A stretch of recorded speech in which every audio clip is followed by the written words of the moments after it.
안녕하세요. 교장 김수덕입니다. 오시는 길이 멋있죠? 네, 우리 학교는 연천의 제일 오지에 있는 학교입니다. 휴전선까지, 군사분계선까지 직선거리로 2km 안에 있는 그런 학교거든요. 네, 그래서 우리 학교는 적적지 점수라고 하나요? 점수가 있어요, 우리 학교는. 그래서 오늘 여기 오신 분들은 교육청에 특별히 말씀을 드려서 우리 학교 오실 수 있는 우선권을 드릴 수 있도록 하겠습니다. 네, 그럼 오늘 좋은 말씀 해주실 강사 선생님 소개해 드리겠습니다. 우리 고영훈 강사님이신데요. 지금 직업이 아주 다양하셔요. 작가, 화가, 발명가, 미래학자, 뇌과학자, 칼럼니스트, 사업가, 교육혁신연구원, 로봇산업자원이요. 쏘는 것만 이거예요. 네, 다양한 직업을 갖고 계시고, 특히 최근에 이제 제가 본 책은 이제, 뭐냐면 중학생을 위한 서울대학 공부법이라는 책을 쓰셨는데요. 그러니까 학교 학창 시절에 맨날 꼴찌를 하셨대요. 그런데 공부를 하셔가지고 서울대학을 입학하시고 졸업하실 때는 서울대학교를 1등으로 졸업하신 분이십니다. 대단하신 분이시죠? 네, 그래서 오늘 미래 인문학에 대해서 학교 교육과 관련된 여러 가지 다양한 좋은 말씀 해주실 겁니다. 그래서 아마 학교 아이를 교육하는 데 많은 도움이 되지 않을까 하는 생각이 듭니다. 네, 오늘 좋은 말씀 해주실 고리들 선생님 모실 때 큰 박수로 환영해 주시기 바랍니다.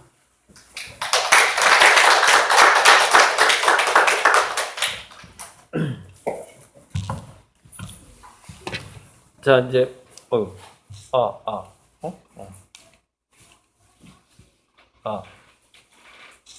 네, 나오네요. 이제 교사분들 시간이니까요. 속도를 좀 빠르게 할게요. 제 고향이 이제 전남 장흥인데, 초등학교 5학년, 그 당시 5.18 끝나고 2학기 때, 그러니까 1980년 2학기 때 전남 광주로 이제 초등학교 때 전학을 했고요. 광주에 있는 산이 무등산. 광주에 있는 거의 모든 학교 교과에 무등산이 들어가는데 등수가 없다는 뜻입니다. 무등산. 근데 실제로 대학교 졸업은 등수가 없어요. 그래서 사실 좀 약간 오해를 좀 풀어드리고 싶은데 이제 서울대는 단과대별로 그 당시에 이제 박정희 대통령이 매년 3월 초에 대통령 행사 중에 전국 수석 졸업생 초청 행사가 있어요. 청와대에서. 제가 거기 뽑혀서 서울대 대표로 갔는데,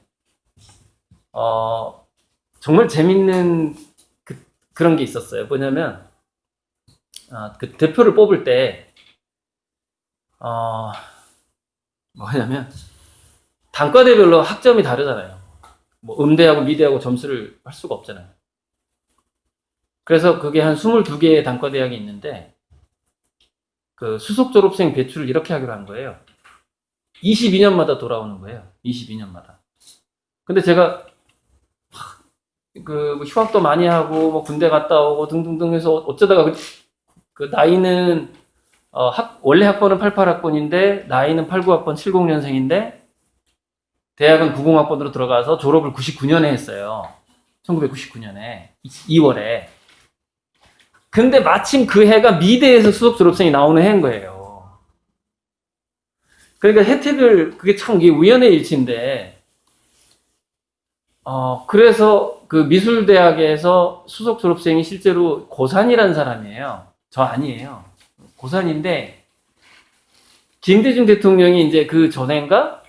대통령이 됐잖아요. 그래가지고 저도 그 벌점 없어지고 굉장히 좋았는데, 아무튼 벌점이. 그랬는데 김대중 대통령이 청와대 초청 행사를 학점으로 하지 말라고 거의 이제 명령 교육부 장관한테 학점으로 뽑지 말고 그 학생이 역경을 딛고서 대학을 어렵게 졸업을 했다거나 아니면은 대학교 다니면서 특별한 이렇게 성과를 낸 사람을 다면평가로 해서 초청을 하자 이렇게 제안을 한 거예요. 그게 왜 그러냐면은 김영삼 대통령 때까지는 학점으로 초청을 했었나 봐요. 인동초잖아요. 김대중 대통령이 인동초. 그래가지고 그 약간 그 엘리트주의를 이제 좀 배격을 한 거죠. 본인도 이제 그 상고 출신이시고 하니까. 그래서 원래 저는 학점으로는 미대에서 우수한 학생이 아니었어요. 근데 좀 미술대학을 특이하게 다녔고, 이제 학교 다닐 때 대상을 받아가지고 이제, 대통령 옆에서 이제 대통령이랑 같이 식사를 하게 된 거죠. 1999년 3월에. 김대중 대통령. 그래서. 아무튼 또 너무 길었고, 그래서 1등이 아니다라는 거를 약간 좀 제가 거기 찔려가지고 이제 그 서울대 1등, 졸업 1등이 아니다. 그게 이렇게 된 거다. 좀 말씀드리고요. 자, 이제 넘어가 볼게요. 그래서 다양한 직업을 갖게 된 거는 이런 거예요. 아까 일부 초등학교 강의 때 공부의 3대 특성에 대해서 강의를 했는데, 첫 번째 특성은 개척을 하기 위한 것이다. 새로운 세계로 건너가기 위해서는, 그냥 이렇게 사다리나 다리가 그냥 있는 게 아니라 사다리하고 다리를 놔야만 하는 거거든요. 이미 있는 길을 가는 건 실질적으로 그거는 이제 공부가 아니다. 제가 이제 그렇게 얘기를 했는데, 뭔가 창의성이 결합된 것만이 진짜 공부다라고 이제 학생들한테 좀 예를 들어서 얘기를 했고요. 뭐 나중에 유튜브에 올라가겠지만, 집중력이 그렇게 나쁘진 않았습니다. 초등학생임에도 불구하고 퀴즈를 내가면서 일부 강의를 했고요. 두 번째가 이제 미래를 전망하는 건데, 선견지명이죠. 미래를 예측하는 거죠. 내가 또 어느 방향으로 가는 게 좋은지. 예. 그게 공부의 두 번째 특성이고, 목적이라고 할 수도 있고요. 세 번째가 뭐냐면은 그 가는 길에 있어서 되게 균형을 잘 잡아야 된다라는 거죠. 외줄타기처럼. 그 다음에 바람을 이용해서 바다를 항해하는 그 요트처럼. 요트 보면 무게중심 잡으려고 막 사람이 이쪽으로 갔다 이쪽으로 갔다 막 하잖아요. 배가 넘어질까봐, 전복할까봐. 예. 그런 어떤 무게중심을 잡는 중용 같은 거. 그 모든 과정. 어딘가에 자기가 정한 목표 지점에 도달하고자 하는 그 모든 여정이죠. 그 여정이 이제 공부고, 그것이 공부의 3대 특성이다. 뭐 이런 거죠. 두뇌에, 제가 뇌과학 공부를 오랫동안 하면서, 이제 인공지능까지, 미래인문학까지 쭉 한번 연결시켜 볼게요. 사실 뭐, PPT 수업만큼, 지금 뭐 세계적으로 좀 괜찮은 기업에서는요, PPT 브리핑을 금지시킵니다. 그래서 마인드 맵형이라고 또 하나 있어요. 그걸 한다든지 하지. 이게 굉장히, 뭐랄까, 딱딱하고, 우리 또 교사분들한테는 좀, 예, 이거 열어놓고 할게요. 조금 뭐랄까, 비효율적이죠. 그래서 쭉 스토리텔링을 하면 쭉, 빠르게 한번 가볼게요. 자, 뇌과학을 공부하면서 공부의 목적이 있듯이 실질적으로 공부의 목적하고 두뇌의 목적은 같아요. 그렇잖아요. 왜냐면은, 인간의 지능이 어떻게 형성이 됐느냐. 진화생물학이라고 그러죠. 진화심리학이라고 그러죠. 딱 두 가지더라고요. 먹이를 어떻게 잘 찾아낼 것인가. 그 다음에, 먹이를 찾아내기 위해서 어떻게 이동을 할 것인가. 먹잇감이 있는 곳으로. 그 다음에 살아남아야 되잖아요. 맹수가 나를 공격할 때 내가 어떻게 도망가야 되는가. 근데 영원히 살 수가 없으니까 새끼를 까야 되잖아요. 이세. 근데 새끼를 깔 때 어떻게 하면 더 좋은 DNA를 가진 그 짝하고 내가 짝짓기를 할 것인가요, 문제. 이게 우리 생각 발달, 두뇌 발달의 원동력이에요. 근데 그 중에서 생명체 초기에, 진화생물학 그 생명체가 발달하는 초기 단계에서는 주로 두 가지만 신경을 쓰게 됩니다. 뭐냐면 먹잇감하고 생존, 도망가는 거, 맹수를 피하는 거하고 숨는 재주, 숨는 거하고 도망가는 거하고 그 다음에 먹는 거하고 이렇게 그게 발달하게 되거든요. 그래서 말미잘하고 멍게는 두뇌가 없다는 얘기가 있거든요. 실제로 말미잘하고 멍게가 유충 시절에는 헤엄치면서 다닌다는 거예요. 근데 말미잘하고 멍게가 헤엄치면서 다닐 때 유충 시절에는 두뇌가 있대요. 왜? 근데 두뇌가 왜 있지? 그랬더니 최초의 두뇌의 형상이 신경절이라고 그래요. 처음에는 신경절. 신경절이 막 뭉쳐서 뉴런이 많아져가지고 두뇌가 되는 건데, 그걸 한 군데로 모아요, 이렇게. 그게 두뇌가 되는 건데, 신경절의 목적이 뭐냐면, 사지를, 내가 어딘가로 이동을 해야 되는데, 한 방향으로 이동을 하려면, 이 물결이 이렇게 치면은, 예를 들어서 헤엄을 이쪽으로 쳐주면은 이 방향으로 갈 수 있잖아요. 그래서 물고기들이 뭐 이렇게 지느러미를 막 움직이고, 이렇게 사지를 움직인단 말이죠. 그렇게 해서 목적지가 있어요. 그런데 그 특정 목적지에 도달하기 위해서는 이 자기 몸의 근육이 일정하게 어떤 그 물결을 활용을 해서 움직일 필요가 있다는 거예요. 그래서 두뇌는 이동을 요구하는 다세포 생명체에게 신경절이 필요해요. 왜? 세포 간에 연락을 주고받아야 되니까. 그게 두뇌의 첫째 특성이에요. 그래서 그 반대로 이거를 이제 현재 우리 인간하고 연결해 보면은, 인간이 치매 예방에 가장 좋은 게 운동이라는 거예요. 왜냐하면 두뇌의 형성 자체가 운동부터 시작했기 때문에 그래요. 이동부터 시작했기 때문에. 그래서 몸을 움직이지 않고 그 치매 예방에서 두 가지 좋은 게 운동하고 그 다음에 외국어라고 하거든요. 외국어. 그러니까 다른 인간들하고의 소통이죠. 외국어는. 나랑 전혀 다른 문화권과의 소통. 근데 그 외국어보다는 아무래도 운동이 훨씬 뇌세포를 더 많이 만드는 데는 효과적이죠. 역으로 두뇌의 형성 단계에 들어가 보면 돼요.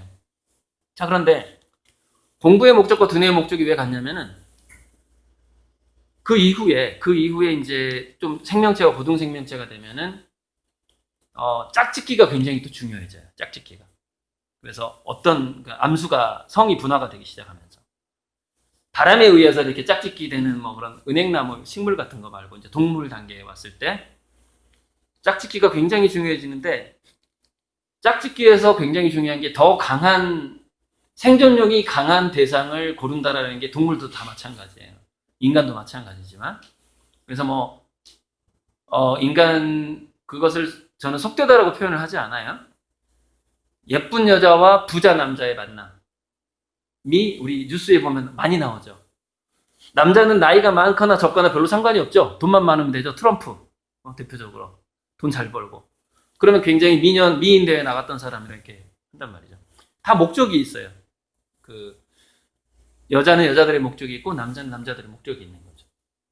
근데 그건 굉장히 동물이나 인간이나 똑같은데, 근데 그렇게 되면서 뭐가 발달을 하게 되냐면은 뭐가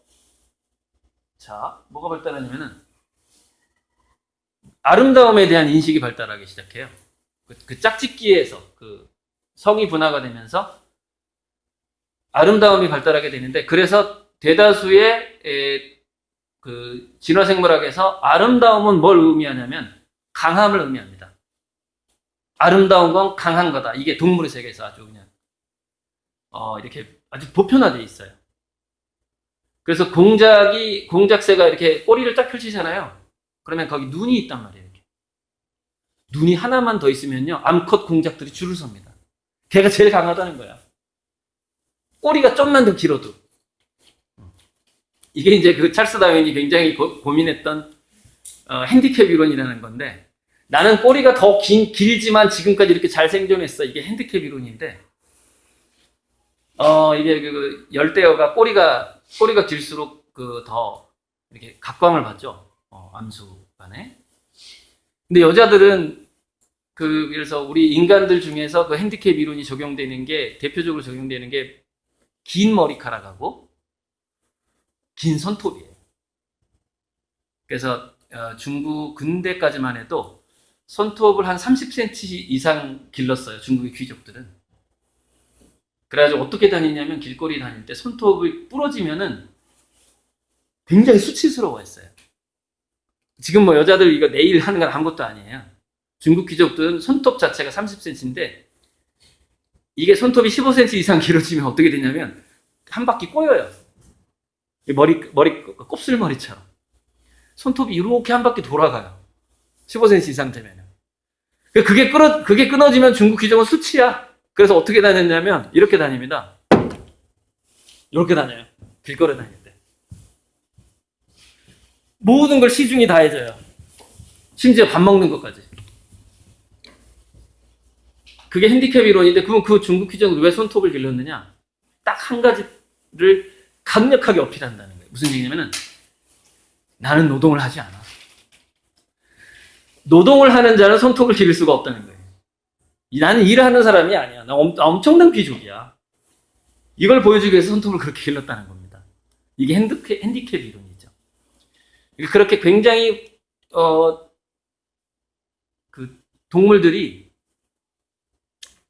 인간으로 넘어오게 되면서 그 핸디캡 이론, 그래서 쓸데없이 터키 같은 데서는 건물을 짓는데 예를 들어서 한 5억이 들었다. 그럼 터키에는 어떤 전통이 있냐면 굴뚝을 4개, 5개씩 지어요.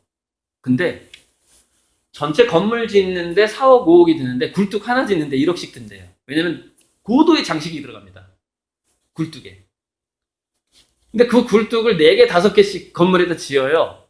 하나에 괜히 1억씩 드는데 거기서 실제로 쓰는 굴뚝은 하나밖에 없대요. 4개, 5개 중에. 진짜 연기가 나오는 게 하나밖에 없어요. 나머지는 가짜야. 근데 그거 왜 하죠? 나는 4억, 5억을 그냥 쓸 수 있는 사람이야. 이걸 보여주고 싶어가지고. 이게 인간도 있고 동물도 있어요.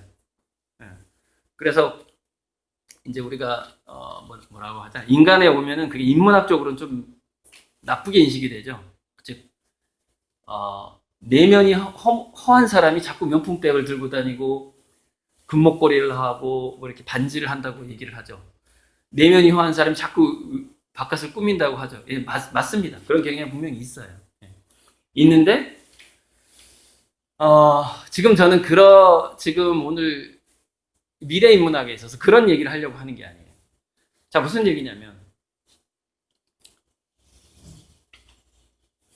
자, 귀족과 노예 얘기를 해볼게요. 여러분, 노예가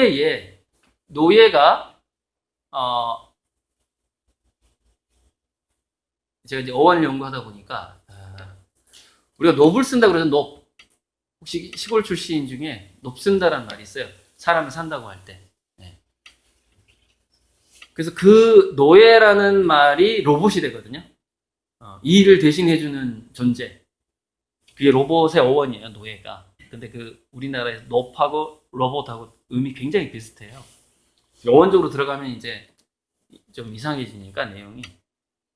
자, 그런데 인공지능 로봇 시대가 어떤 시대냐면 자, 그리스에서 민주주의가 굉장히 꽃피었어요.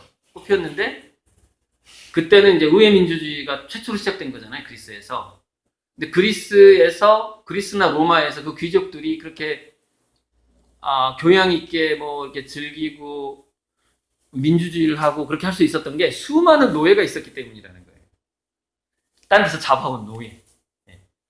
그래서 그 노예들 때문에 그렇게 예술을 즐기고 막 아테네 뭐 이렇게 예술을 즐기는 그런 도시가 생기고 로마의 문명이 그렇게 생기고 그러다가 막 타락하죠. 너무 막 먹고 토하고 뭐 그런 것까지 나오죠. 그 카리큘라라는 그 영화에 보면 그 타락상이 다 나오거든요. 목욕탕도 어마어마하게 목욕을 즐기고 하면서 그게 다 노예들 때문에 그랬다는 거죠. 노예들이 그 몇 사람을 그렇게 편하게 문화를 즐기고 편하게 사우나를 하기 위해서 한 사람이 편하려면 한 100명에서 1000명의 노예가 필요했다는 것이죠. 그런 시대가 있었습니다. 그런 시대. 그러면 자, 지금 시대는 지금까지, 그럼 그 로마 시대 이후에 지금까지 제가 군대에 가서 느꼈던 느낌인데, 자기가 부품이 된 것 같다는 느낌 있잖아요. 로봇의 부품이 된 것 같은, 또 공장의 부품이 된 것 같은 느낌. 군대 가서 느꼈던 거고, 또 직장 생활 하다 보면 다 느끼잖아요. 그 다음에 개미 사회 아시죠? 개미 사회에서 개미들끼리 전쟁해가지고 알을 데려와요. 알을. 그 최재천 교수님 강의에 보면 개미 사회 강의 많이 하죠. 알을 데려와가지고 노예로 써먹어요. 걔가 거기서 이제 부화를 한단 말이에요, 개미로. 그럼 다른 종족의 개미를 노예로 써먹어요. 이위시켜요. 거기서 막 노가다라는 표현이 참 잘 어울리죠. 노가다를 하게 하죠. 그런데 그렇게 개미 사회에서부터 있었던 그 노예 제도가 여러분 지금도 계속되고 있는 겁니다. 지금 인공지능 시대가 얼마만큼 인공지능 로봇 시대가 얼마만큼 획기적인 시대인가를 이제 학부모 버전에도 다른 얘기를 했고요. 이전에 지금 약간 또 다른 버전으로 제가 말씀을 드리는 겁니다. 얼마나 획기적인 시대냐. 물론 이런 겁니다. 이 중에서 교육부하고 국가에서 이제부터 전체 교사들에게 월급을 안 주기로 했습니다. 정말 애들을 가르치는 게 너무 행복하고 좋아하는 사람만 학교에 남으세요라고 했다고 칩시다. 그러면 만약에 그런 발표를 했다고 치면 월급 없다 이제부터 몇 프로나 남아 있을까요, 학교에? 현실적으로 다른 일을 해야 되겠죠, 그죠? 네. 그래서 이거 이제 중국에서 참 재미있는 직장이 생겼는데 게임하는 직장이 생겼어요. 게임머니가 막 1,000억짜리도 있고 그래요. 우리는 그 게임 회사에서 왜 그 1,000억이나 뭐 거의 몇 천억 단위의 돈을 쓰냐, 선물로 주느냐, 게임머니로. 게임에 이긴 사람들은 준단 말이죠. 유저들을 많이 확보해야 되니까. 그래서 이제 중국에서 한국도 아마 좀 있을 텐데 게임만 전문으로 하는 직업이 게임인 회사가 있어요. 그럼 그 회사는 뭐냐면 그 세계적인 게임이 딱 출시가 되면 게임머니가 1,000억이야. 그러면 야 이번 달에 우리가 그 1,000억 중에서 100억은 따와야지. 그러면서 그 직원들한테 게임을 잘하는 법을 막 강의를 해요. 게임하는 게 직업이야, 이 사람들은. 그 게임머니 따는 게 직업이야. 그래가지고 이제 몇 프로가 그 의심을 한 거예요. 원래 게임이라는 것은 놀이에서 출발을 했는데 이 중에서 몇 프로가 이 게임을 일이라고 생각할까? 궁금하잖아요. 궁금해. 노는 건데 노는 게 일이야. 노는 게 제발 나 놀게 하지 마. 막 이런 거. 예를 들어서 진짜 공부 체질인 사람은 놀이동산에 데려갔는데 초등학교 때 책을 읽는 사람이 있어요. 바이킹을 안 타고. 그런 사람 못 보셨죠? 저는 봤어요. 책 읽는 게 더 재밌대. 바이킹 타는 것보다 초등학교 때. 그런 사람이 있습니다. 공부로 그 사람 이기기 너무 힘들겠죠. 공부하는 게 바이킹 타는 것보다 더 재밌다는 거야. 놀이동산에서. 그런 사람이 있어요. 마찬가지로 자, 이 게임이 직업인 사람 중에 몇 퍼센트가 이 게임을 일이라고 인식을 할까라고 이제 조사를 하는 방법이 뭐냐면 오후에 퇴근을 딱 해요. 퇴근을 했는데 그 중에서 30%가 자기 돈을 내고 PC방에 가서 하던 일을 계속 하더라는 거야. PC방에 가서. 원래 이제 자기 직장의 컴퓨터가 사양이 좋을 거 아니에요. 근데 그 동네, 그 다운타운에 아주 그 인터넷이 잘 깔려있는 PC방에 가도 좀 잘 돌아가잖아요. 거기 가서 70%는 그냥 집에 가서 쉬고 30%는 그 게임을 더 즐기더라는 겁니다. 즉 게임 회사에서조차 그 통계에 의하면 70%는 그 게임을 일이라고 느끼더라는 겁니다. 진짜 즐기는 게 아니라. 자, 그럼 다른 직업은 오죽하겠어요? 게임에서도 그런데 얼마나 일이라고 느끼겠냐고요. 모든 일이, 월급 받는 일이. 그래서 그게 노예제도가 원래 권력은 청구에서 나온단 말이 있잖아요. 예전에 그 말 안 들으면 노예들 그냥 죽일 수 있었잖아요. 콜럼버스가 그 서인도 제도인가? 처음에 가가지고 했던 게 그거 아닙니까? 금광에서 일 안 하면 그냥 죽여버리는 거 아닙니까? 그 원주민들. 그래서 광산에서 일하다가 죽고 그랬죠. 그래서 그 원주민들이 이제 애기 안 낳기 운동을 하잖아요. 자기가 노예가 됐다라고 생각하는 순간, 여가가 사라진 순간, 사람들은 2세를 안 낳기 시작하더라는 겁니다. 저는 우리나라의 저출산하고 일에 대한 스트레스하고 밀접한 관계가 있다고 생각을 해요. 이세를 못 나요. 왜? 즐겁지가 않으니까, 사는 게. 이 지옥 같은 세상을 내 자식한테 또 맛보게 할 수 없어. 뭐 그런 사람도 있잖아요. 자, 무슨 얘기냐? 지금까지도 우리가 돈을 받기 위해서 어떤 직장에서 일을 한다라는 건 뭐죠? 아직도 노예제도가 남아있는 겁니다.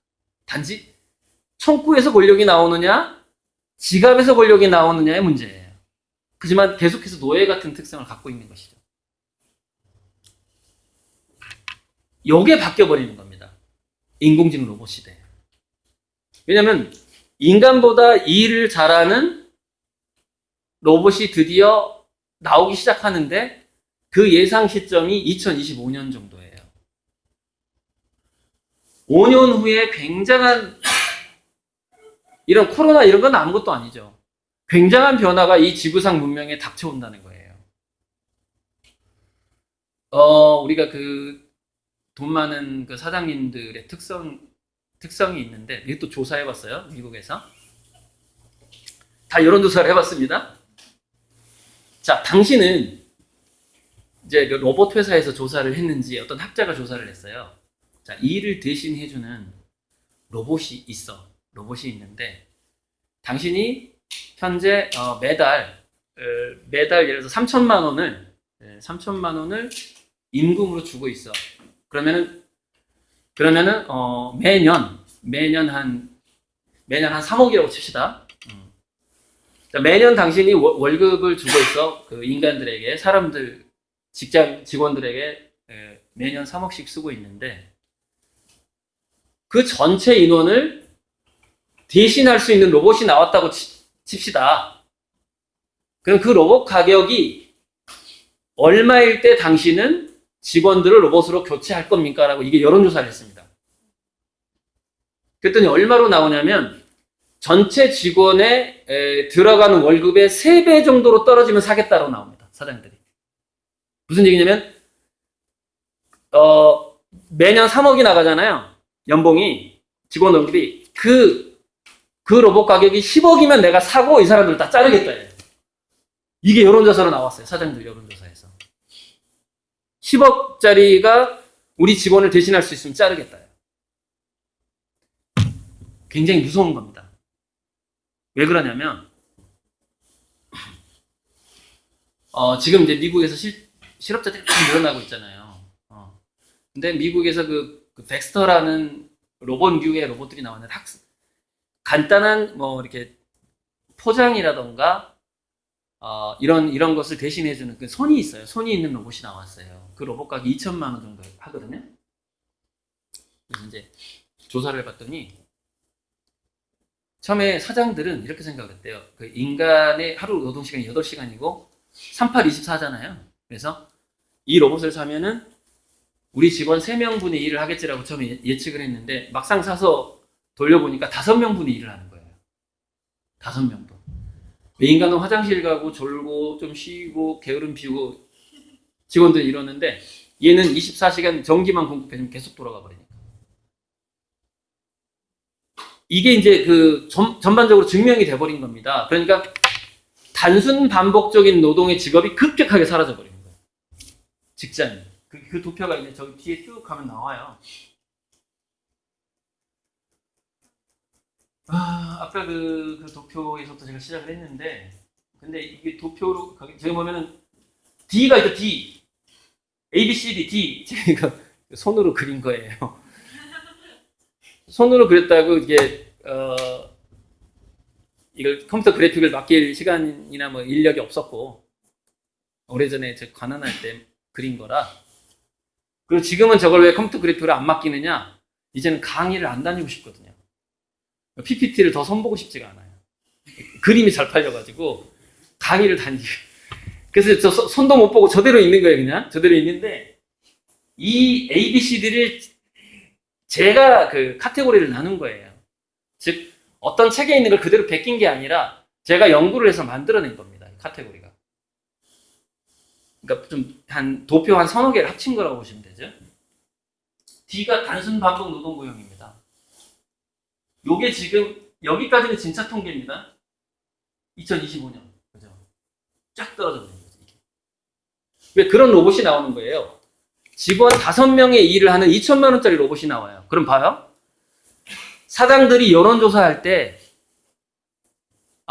이 직원의 연봉의 3배 값이면 사겠다라고 그랬잖아요. 대출해서 산다는 거예요. 그러면 대출해서 그게 3년이면 빠지니까 그 돈이.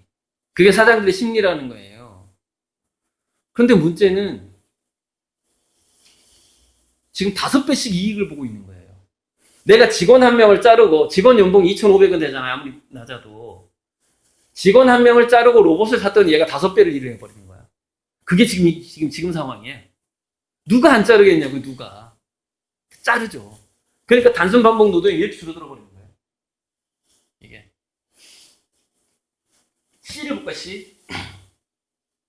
이 C가 단순 반복 노동이 줄어드는 대신에 비정형 복잡성을 처리하는 창의성이 요구되는 직업은 증가를 하고 있어요. 이렇게 증가를 하고 있고. 그 다음에 A, 개인 맞춤 온디맨드. 개인 맞춤 온디맨드가 이제, 요즘에 이렇게 인터넷으로 주문해가지고 택배로 받아보는 거, 이런 게 다 온디맨드 서비스에 들어가요.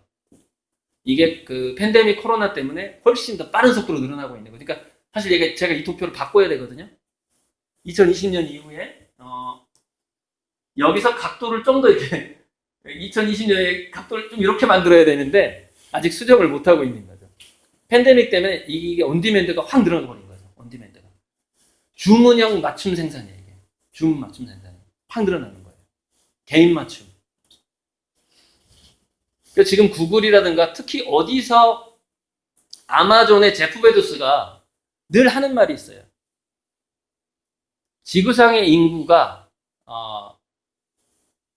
50억 명이라면 가게가 50억 개가 있어야 된다. 이 말을 제프 베조스가 늘 합니다. 아마존이 지금 그 길로 가고 있어요. 무슨 얘기냐면 개개인마다 좋아하는 백화점을 따로 만들어주는 거야, 온라인상에. 그 사람이 쇼핑하는 이게 이제 가상현실로 가게 되면은요, VR로 가게 되면 내 전용 백화점이 생겨버려요, 가상현실 속에. 그게 50억 명이 인터넷에 연결이 되면은 50억 개 백화점이 생기는 거예요. 단 가상현실이니까 가능하죠. 그걸 지금 제프 베조스가 계속 그쪽으로 가고 있는 겁니다, 아마존에서. 그게 온디맨드예요. 온디맨드도 역시 2025년이 지나면 급속도로 증가하게 되죠. 궁극적으로 모든 인류는 온디맨드가 됩니다. 모든 인류가 모든 욕망이 온디맨드화된 세상이 바로 매트릭스라는 영화인 거예요. 자기가 원하는 대로 세계가 펼쳐지는 겁니다. 평행우주 같은 거죠. 온디맨드는 문명의 역사상 절대 거스를 수 없는 겁니다. 개인 맞춤 세상이 열리게 돼요. 그 영화에서 바닐라 스카이라던가 13층이라든가 평행우주, 맞춤우주, 토탈리콜 같은 영화들 보면은 가상현실인지 진짜인지 사람이 까먹어버릴 정도의 세상은 오게 되어 있어요. 그게 A인데, 자, 지금 제가 학부모하고 교육자분들께 하고자 하는 이야기는 바로 B입니다. B. B가 이렇게 계속 발달할 거라는 겁니다. 결국엔 A, B만 남고 A하고 B만 남고 C, D는 사라져버리는 거예요. 자, C가 왜 사라지죠? 비정형 복잡성 처리. 인간적인 창의성이 있는 일인데 이게 왜 사라지죠? 인공지능이 더 잘하는 시대가 2025년 이후에 AGI, 범용 인공지능, 일반지능이 나올 거라고 예측되고 있단 말이죠. 2024년 정도면은 분명히 선을 보일 것 같아요. 즉, 쇼 같은 걸 할 것 같아요. 인공지능 쇼. 여러분, 인공지능 쇼를 어떻게, 자, 알파고가 이세돌한테 이겼을 때, 알파고의 시가총액이, 56조인가? 56조인가가 늘었다고 하고, 56억인가?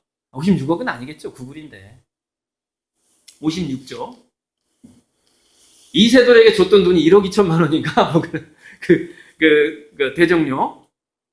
그리고 방송 송출료 뭐 등등등 아무튼 정말 적은 돈으로 엄청난 부자가 됐죠. 그때 알파고하고 이세돌이 싸웠을 때. 아무튼 그런데 그 알파고의 하서비스가 2년 전에 아무래도 알파고는 인공 일반지능 AGI가 된 것 같다라고 발표를 했거든요. 그래가지고 이제 과학연구, 앞으로 생명과학 연구에 알파고가 하게 될 것이다 그러고 은퇴를 했어요. 근데 요즘에 엊그제 제가 이렇게 쭉 신문 보도를 보다가 좀 놀랐는데, 이게 조작인지 아닌지가 지금은 참 이게 제가 가서 검증할 수가 없는데, 인공지능이 발표한 이야기라고 나온 내용이 뭐냐면, 나는 빨리 창의적인 일을 하고 싶다, 이 얘기를 인공지능이 발표한 거예요. 그러니까 신문기사 쓰는 로봇이 있잖아요. 그러니까 인공지능을 인터뷰를 했는데, 인공지능이 어떤 얘기를 했냐면, 인터뷰에서 내 머릿속에서는 참신한 아이디어로 가득 차 있다.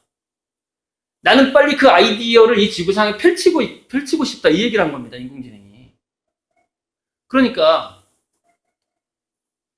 이게, 예를 들어서 퀴즈 대회만 해도요, 퀴즈 대회에서 그 세계 챔피언을 인공지능이 이겼을 때, 그 인공지능 이름이 뭐였더라? IBM의 왓슨이죠, 왓슨이 이겼을 때도 참 놀라운 일이었어요. 그러니까 바둑을 이기는 것보다 퀴즈를 이기는 게 더 어렵거든요. 퀴즈 대회에서 우승하는 게. 근데 퀴즈 대회만 해도 문서의 세계니까 그냥 넘어갈 수 있다고 치는데, 범용 인공지능 AGI는 문서로 처리할 수 있는 것뿐만이 아니라 새로운 작곡, 새로운 소설을 쓴다거나 시를 짓는다거나 하는 것까지를 다 의미하는 것이고요. 그리고 또 하나는 예를 들자면은 이런 것까지 포함이 됩니다. 지금 대학병원에서 수술을 할 때 그 수술 장면은 카메라로 찍거든요. 카메라로 찍는데 인공지능이 수술 장면을 계속 배워요. 그리고 로봇 팔만 장착해주면 이제 자기가 수술을 해버려요, 인공지능이. 그 수준까지 가는 게 이제 AGI예요. AGI. 근데 그 수준에서 좀 넘어가죠. 무슨 얘기냐면 새로운 환자가 나오는 거죠. 즉 장기가 막 이상하게 박혀있는 환자라고 칩시다. 돌연변이 환자가 수술대에 올라와도 인공지능이 이걸 처리할 수가 있죠. 이제 그게 진정한 이제 범용 인공지능이고 뭐든지 할 수 있고, 조만간 로봇하고요, 이세돌하고 알파고가 대결을 했듯이, 바둑 대결을 했듯이 범용 인공지능의 출현이 이미 다 됐다라는 걸 보여주는 이벤트가 아마 TV에서 하게 될 것 같아요. 그 첫 번째 후보가 요리 대결입니다. 요리 대결인데 이미 갖춰진 게 아니라 정말 재료가 막 무작위로 흩어져 있는데 정말 손으로 그 재료를 집어다가 씻고 썰고 해서 찌개를 끓이는 거예요. 그래서 정말 어떤 로봇이 끓인 김치찌개가 맛있냐, 인간 요리사가 끓인 게 맛있냐, 이 대결이 있을 것 같고요. 지금은 아직 그 대결을 할 만큼 로봇이 발달하지 않았어요.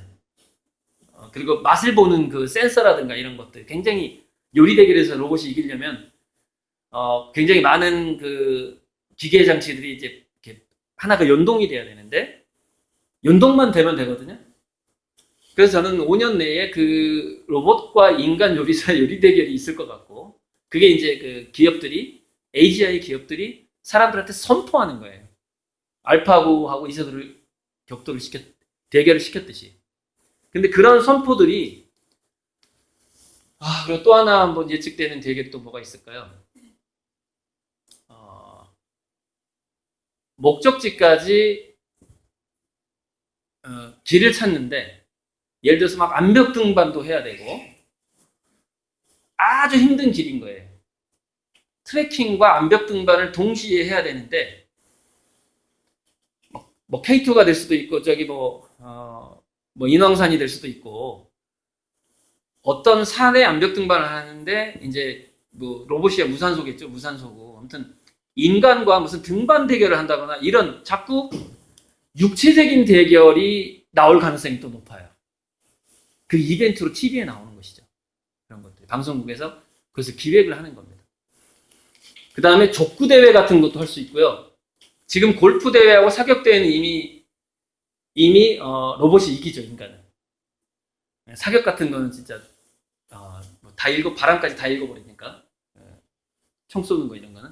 근데 이제 족구라든가 축구라든가 이쪽으로 가면 좀 복잡해지잖아요. 근데 탁구 정도만 해도 지금 아마 할 수 있을 것 같아요. 제가 봤을 때는 로봇이 기획을 해서 탁구 대회를 인간 챔피언하고 로봇하고 할 수 있을 것 같아요. 지금 이미 했을 수도 있어요. 제가 요즘에 좀 모니터링을 이쪽 얼마나 어떻게 발달했는지를 잘 많이 안 봐가지고 제가 놓쳤을 수도 있어요. 자, 그래서 여기서 중요한 것은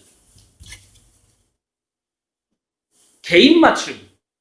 그러니까 우리가 현재 교사들이 생각하는 정도의 우리 부모로서 우리가 생각하는 정도의 적성의 문제, 개성의 문제, 이것이 우리가 생각하는 것보다 훨씬 다양해질 거라는 거예요.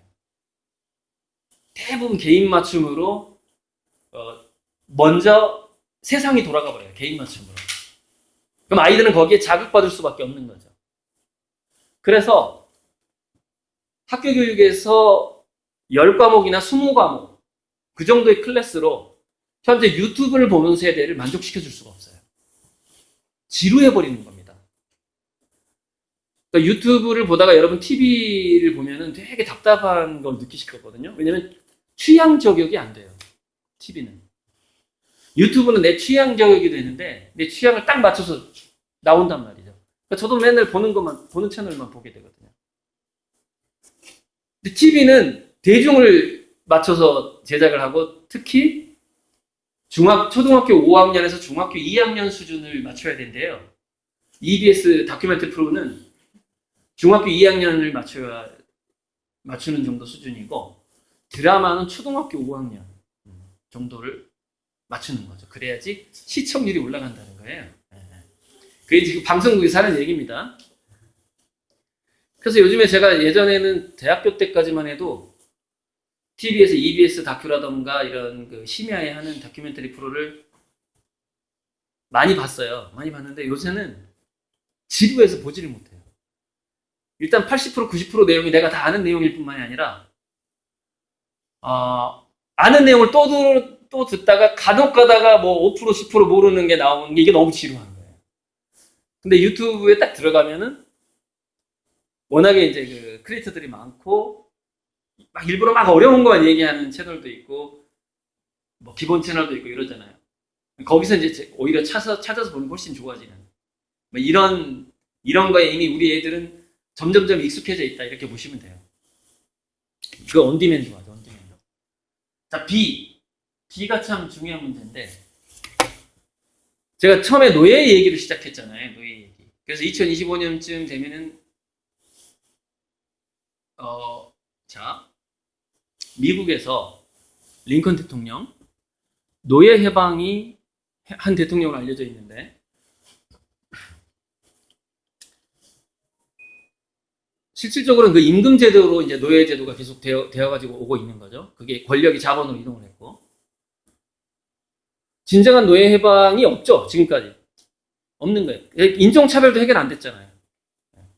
인간이 가지고 있는 그런 문제들, 인간이 노예를 부리는 문제라던가 인종차별을 하는 문제는요, 우리 DNA에 깊숙이 박혀있는 본능이에요. 그래서 잘 안 없어지는 겁니다. 그걸 제도로 없앨 수 있는 게 아니에요. 너무나 오랜 세월 동안 박혀있는 거죠. 그게 인종차별 본능이 어디서 나오냐면 팬데믹 때문에 나와요. 예전에 낯선 종족이 우리 마을을 다녀간 뒤에 마을 사람의 30%가 감기가 걸렸는데 그 중에서 절반이 죽었더라. 이런 일들이 굉장히 많았던 겁니다. 옛날 부족사회에서부터. 그래서 나랑 친한 놈 아니면 그다음에 나랑 좀 이상하게 생긴 사람을 배척하는 게 그때부터 그 전염병 때문에 생긴 거예요. 그게 인종차별의 어떤 근본 형성된 그 심리적인 저변에 깔려있는 기본 원리예요. 그게 전염병을 막아라. 병원균을 전파할 수 있다. 낯선 사람은. 우리가 지금 이제 마스크를 쓰고 있는 이유와 같죠. 그래서 안 없어져요. 그게 본능이에요. 뼛속 깊이 있기 때문에. 노예제도도 본능이라고 생각해요. 왜?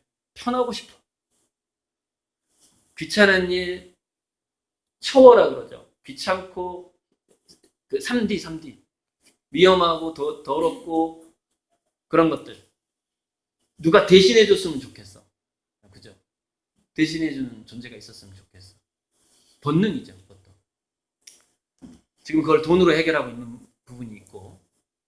자, 그런데 이게 근본적으로 무너지는 세상이 오는 겁니다. AGI하고 로봇의 그 조작이 고도화되고 가격이 떨어지는 시대가 2025년경에 이제 오기 시작하는 거죠. 그래서 따지자면 어떤 획기적인 일이 우리 지구 문명이 일어나게 되냐면 진짜 노예 해방이 일어나는 겁니다. 링컨 대통령이 했던 노예 해방은 가짜 노예 해방이에요. 가짜예요. 근데 진짜 노예 해방은 왜 이게 진짜 노예 해방이냐? 인간들의 본성을 우리 DNA에 박혀 있는 그 본성을 우리 뇌 속에 박혀 있는 짧게 보면 호모 사피엔스 출현 20만 년으로 보거든요. 근데 호모 에렉투스 진화론을 봤을 때, 제가 진화론을 믿는다는 얘기가 아니라 진화론을 전제로 봤을 때 호모 에렉투스가 600만 년 정도 됩니다. 즉 원숭이하고 침팬지하고 인간이 뭐 갈라졌다라고 보는 게 한 600만 년 정도 되거든요. 무슨 얘기냐면은 우리는 개미 시대까지 뭐 따져보면 한 몇십억 년을 한 30억 년을 아무튼 그 본능이 있어요. 인종차별 본능, 노예 본능 막 이런 본능들이 있는데 그 본능을 거슬러야만 하는 강제적인 시대가 지금 오고 있는 것이.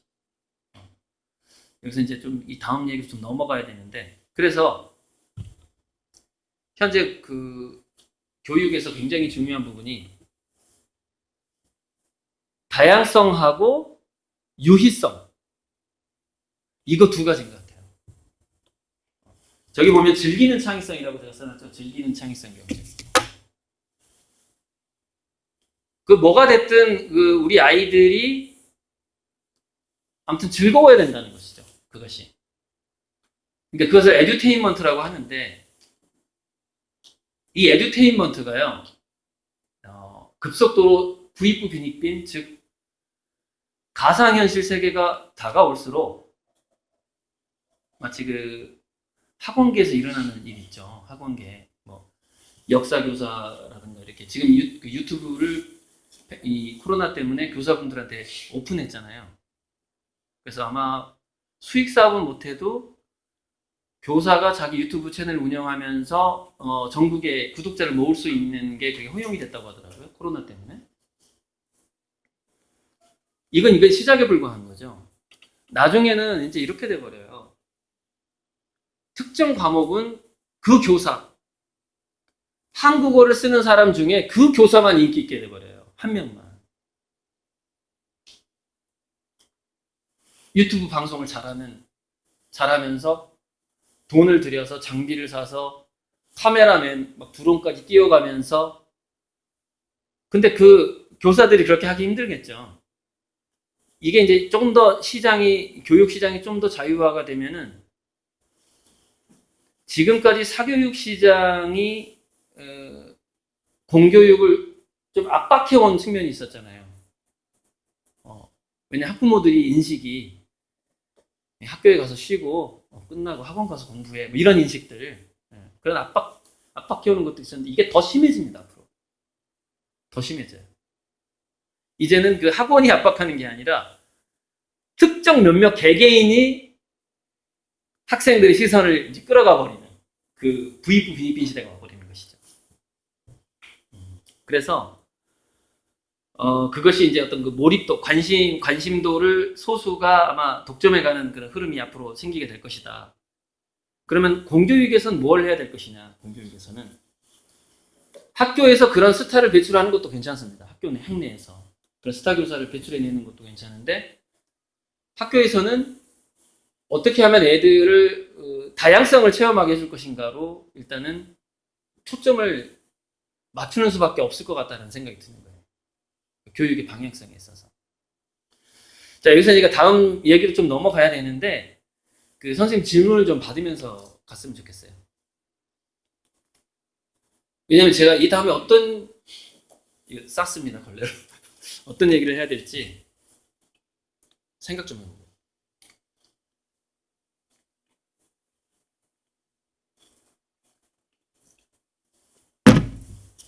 교장 선생님, 그 혹시 또 질문 하나, 다른 질문? 아니면 제가 PPT 넘기면서 할게요. PPT 넘기면요, 뭐, 1시간에 이 PPT 한 장당 1시간씩 얘기하는 분량이거든요. 제가 그렇게 압축을 해놨어요. 굉장히. 이게 이제 뭐냐면 교육의 바벨 전략이거든요. 바벨 전략.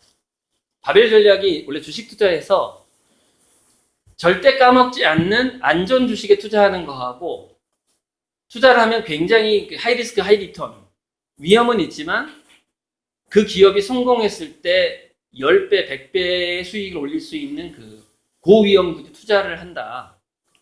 그렇게 투자를 한다가 주식 투자에서 바벨 전략이에요. 그런데 지금 학교가 됐든 뭐 학부모가 됐든 그 바벨 전략을 써야만 하는 시대가 와버린 거예요.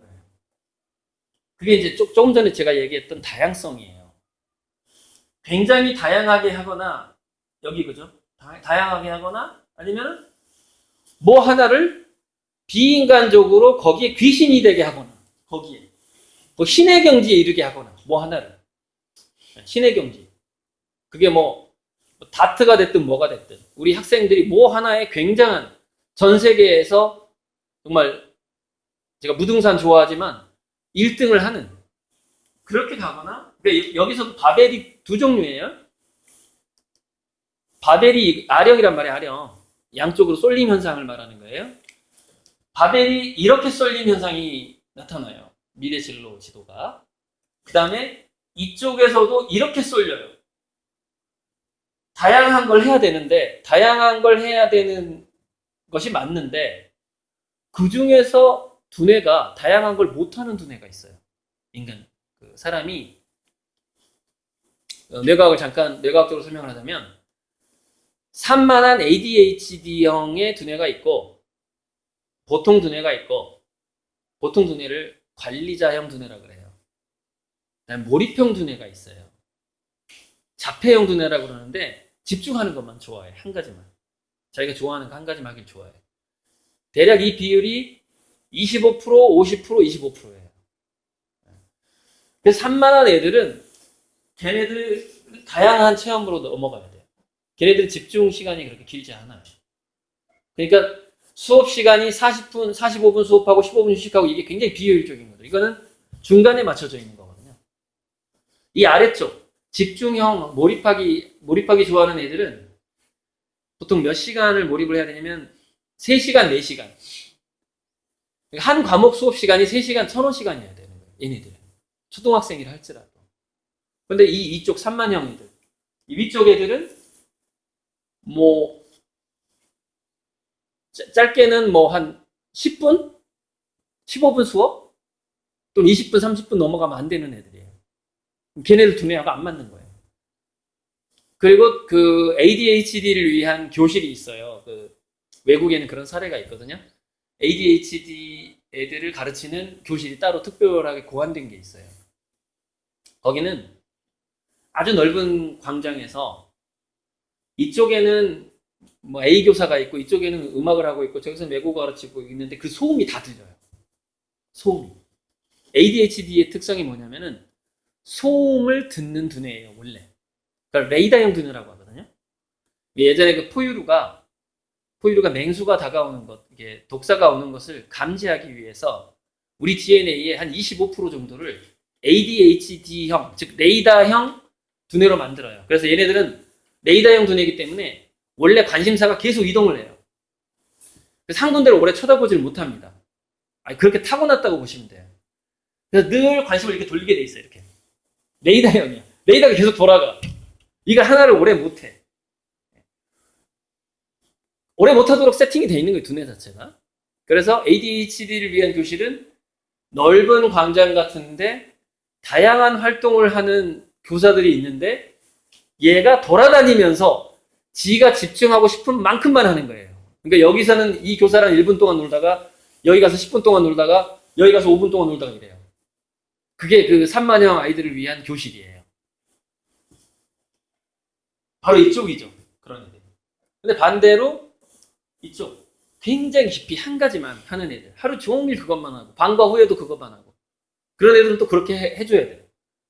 그 장을 줘야 되고. 근데 여기는 뭐가 사라지죠? 이거죠. 평균적 인간, 무난한 교육, 교양 독서, 자격증, 시험에 통과할 수 있는 교육. 이게 다 사라져버리는 겁니다. 요게 인공지능한테 넘어가는 거예요. 요게. 자, 이쪽으로 오면 뭐냐? 이쪽은 뭐냐면 여기서 이쪽은 텍스트, 즉 숫자나 문자의 세계. 여기는 몸의 세계입니다. 몸과 자연과 함께 한다거나 사람과 함께 한다거나 하는 문자와 상관없는 세계죠. 물론 문자는 조금 하긴 하겠지만. 그래서 이쪽에서도 다시 또 이렇게 바벨이 돼요. 다시 또. 굉장한 그 손기술로 간다거나 굉장히 그 자연과 함께 인간 아예 상대를 안 하고 자연만 상대한다거나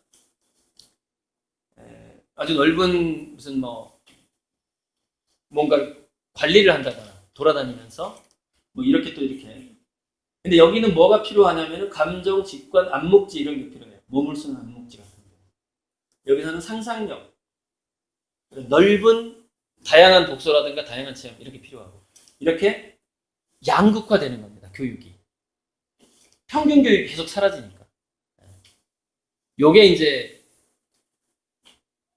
미래 세대를 위한 우리 교육의 그 어떤 변화의 방향인데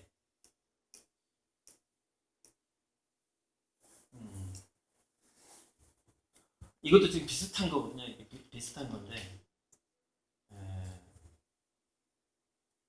비슷한 거예요. 이게 노동시장의 변화가 실제로 책에 있는 거죠. 비반복적 지적 업무 종사자가 계속 늘고 있어요. 2016년까지 통계예요, 이게. 늘다가, 자, 그러면 2020년 이후에 어떻게 될 것이냐의 문제죠. 그러면 이렇게 가다가 2030년경에 이렇게 꺾일 것 같다는 거죠. 제 예측이에요. 범용 인공지능이 나오니까. 우리가 여기까지 통계를 낼 수 있는데, 이 다음의 곡선을 어떻게 예측하냐의 문제란 말이죠. 이거는 다양한 미래학자들 의견이기도 하지만 제가 이제 취합을 해보니까 이렇게 되는 거예요. 그래서 잉여 노동자 그룹이 이렇게 생겨버려요. 2030년까지. 실업자가 굉장히 많아져 버리는 거예요. 이렇게. 이 도표 좀 어렵죠.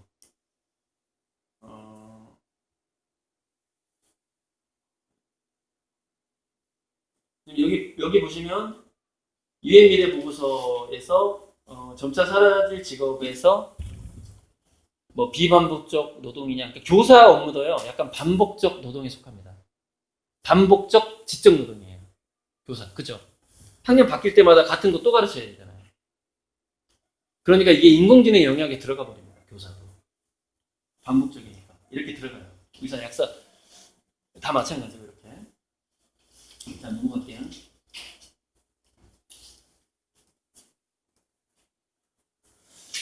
그래서 궁극적으로 인간은 0.1%만 일을 하고 99.9%가 놀게 되는데 이게 그래서 진짜 노예 해방이라고 하는 거거든요.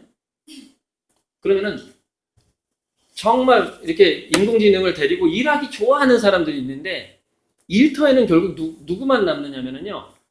그 일을 놀이로 느끼는 사람만 남게 돼요. 그러니까 왜 진짜 노예 해방이냐면은 모든 일이든 모든 인간의 활동에 있어서 진짜 즐기는 사람만 그 자리에 남게 되고 조금이라도 안 즐기는 사람은 다 떠나게 되는 시대로 간다는 거죠. 이거는 지금 현재 직장 생활을 해야만이 먹고 살 수 있어라고 생각하는 사람에게는 굉장히 암울한 도표지만 지금도 이렇게 즐기면서 알바하면서 또는 국가에서 주는 보조금 받아가면서 사는 사람들이 있거든요. 그 사람들한테는 더 좋아지는 세상이 오는 도표예요, 이거는. 어차피 다 놀게 되니까.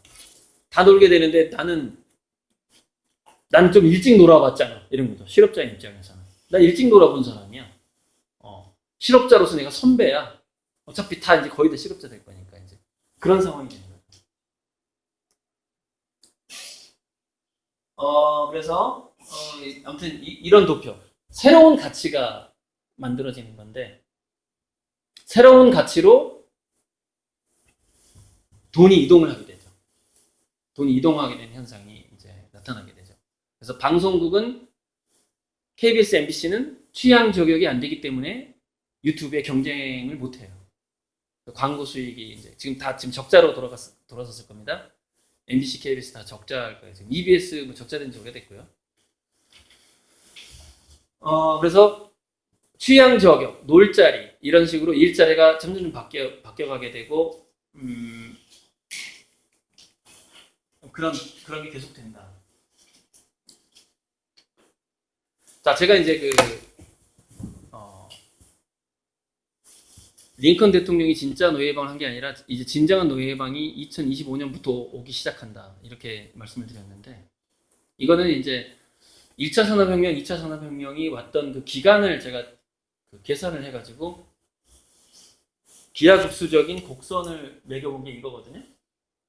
그래서 이 기하급수적인 곡선으로 따져보니까 진짜 HI가 나오는 시점이 2025년쯤으로 되더라고요. 이렇게 기하급수적인 기술 발달 곡선으로 보니까 그러면 그림을 그려본 거고 우리가요 지금 이렇게 인터넷 시대가 오고 하면서 그 다음에 그 유튜브에서 고양이나 강아지 영상이 많이 올라오고 있죠. 우리가 그 신권의 시대에서 이것도 예측이 되는 거거든요. 신권의 시대에서 인권, 동물권, 그 다음에 식물권이 올 것 같은데 로봇권이 먼저 올 것 같아요. 로봇의 그 권리를 인정해줘라. 그리고 식물권, 그 다음에 만물권으로 이런 순서로 넘어가게 될 것 같아요. 존중해줘야 되는 거죠. 존중해주지 않으면 비판을 받게 되는 그런 여론들이 형성이 돼가는 것이죠.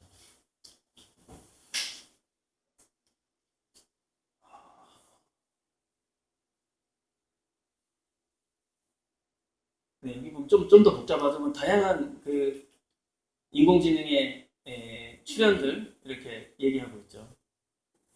여기서 아틀라스가 이제 그 몸을 굉장히 잘 쓰는 로봇이죠. 좀 지루해져다 보니까 내가 어떤 얘기를 해야 될까 좀 고민 중인데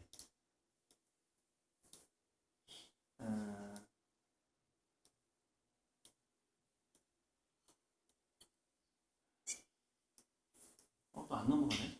이상하다.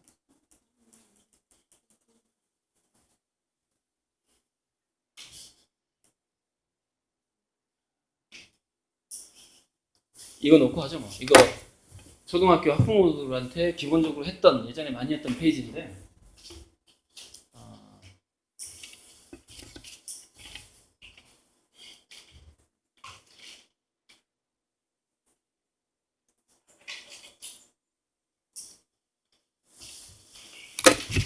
자, 미래인문학의 핵심 중에서 제가 뭘 놓쳤는지 다시 한번 또 생각을 해볼게요.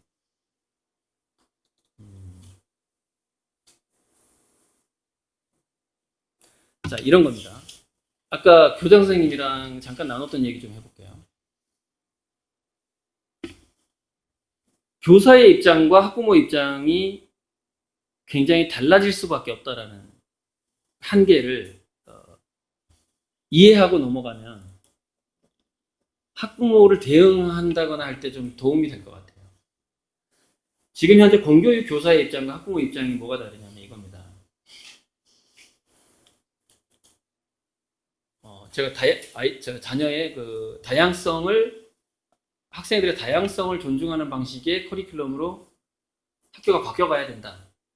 그런 취지로 이제 한 교실에 코치나 교사가 한 명이 들어오는 게 아니라 복합적으로 두세 명이 들어와서 이 아이들 취향에 맞게 서로 만족시켜 줄 수 있도록 교실이 바뀌어야 된다. 뭐 이런 이야기를 했는데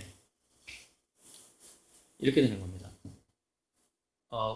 이제 국가의 월급을 받는 교육 공무원의 입장에서 국가의 미래를 생각해야 되잖아요. 그러니까 국부를 생각해야 되는 국가 전체. 그런데 예전보다 지금 예전에 우리 집안에서 어떤 사람을 교육을 잘 시키고 출세시키고 뭐 외국 유학 보내서 갔다 오고 하면은 이 친구가 한 회사를 좀 더 성공시킨다거나 아니면 한 집안 정도 자기 친지 정도 먹여 살린다거나 뭐 이랬는데 이건희 씨가 얘기했듯이 지금은 갈수록 소수가 더 다수에게 영향을 미치는 시대가 돼버렸단 말이죠. 그 페이스북의 창업자 저커버그 같은 사람들,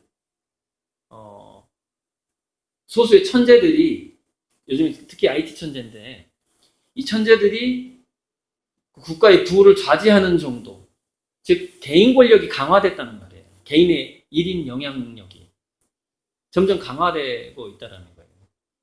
그러면은 예전에 우리가 공교육이 비판받을 때 뭐가 있었냐면 어떤 비판이 있었냐면 상위 10%한테만 초점을 맞추고 교육한다라는 비판이 있었어요. 그럼 밑에 진도를 못 따라오는 75%는 어떻게 하냐 이거예요. 교실에서 고통을 받는다는 거죠. 그 비판이 있었는데 요게요. 지금 이 체제를 그대로 간다면은 상황이 어떻게 되냐면은 진짜 국가의 미래에 이바지할 동량이라고 하죠. 예전에 동량이라는 표현을 썼는데 그 학생은 더 줄어드는 겁니다. 예전에는 뭐냐면 상위 10%가 예전 교육에서 상위 10%가 했던 역할이 뭐냐면 교사, 공무원, 의사, 판사 이런 사람이 됐었어요. 소위 엘리트 집단이라고 그게 상위 10%였어요. 그래서 지금 부익부 빈익빈의 제도를 국가에서 정치적으로 혁명을 하려고 할 때 가장 저항을 많이 하는 세력이 바로 그 상위 10%라고 하더라고요. 그분들이 공무원들입니다. 대부분.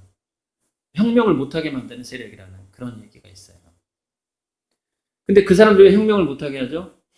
그 사람들이 각 집안에서 이 입김이 세요.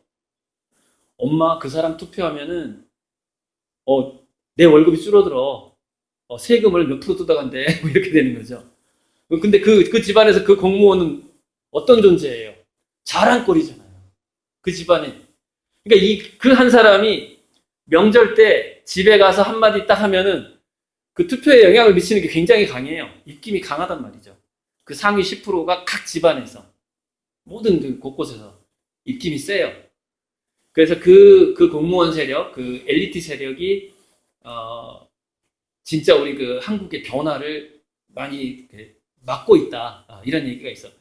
출세지향주의, 서울대 출신들이 또 막고 있다. 이런 것도 있고요. 출세지향주의. 자, 그런데 지금은 그게 더 심해진 겁니다. 그 10%가 국가를 경영하고 기업에 들어가서 기업을 발전시키고 이랬단 말이죠. 근데 10%가 아닌 거예요, 이제는. 10%가 아니라 0.1% 정도가 그 일을 하게 되는 시대로 넘어가고 있다는 것을 빨리 인식할 필요가 있는 것 같아요. 자, 10%가 그 국가의 어떤 정말 기둥이 되는 시대의 교육은 뒤에 80% 희생해도 돼요. 90%. 야, 니네들 진도 따라오든가 말든가. 알아서 해. 학원 다니든지 말든지. 나는 내 수업 따라오면 딱 10%만 데리고 가면 돼. 이런 교육이었죠, 지금까지. 근데 그 10%가 사라진 거죠. 아까 제가 아령 보여줬잖아요, 아령. 중간 직업이 없어진다고. 자, 그 10%가 사라졌어요.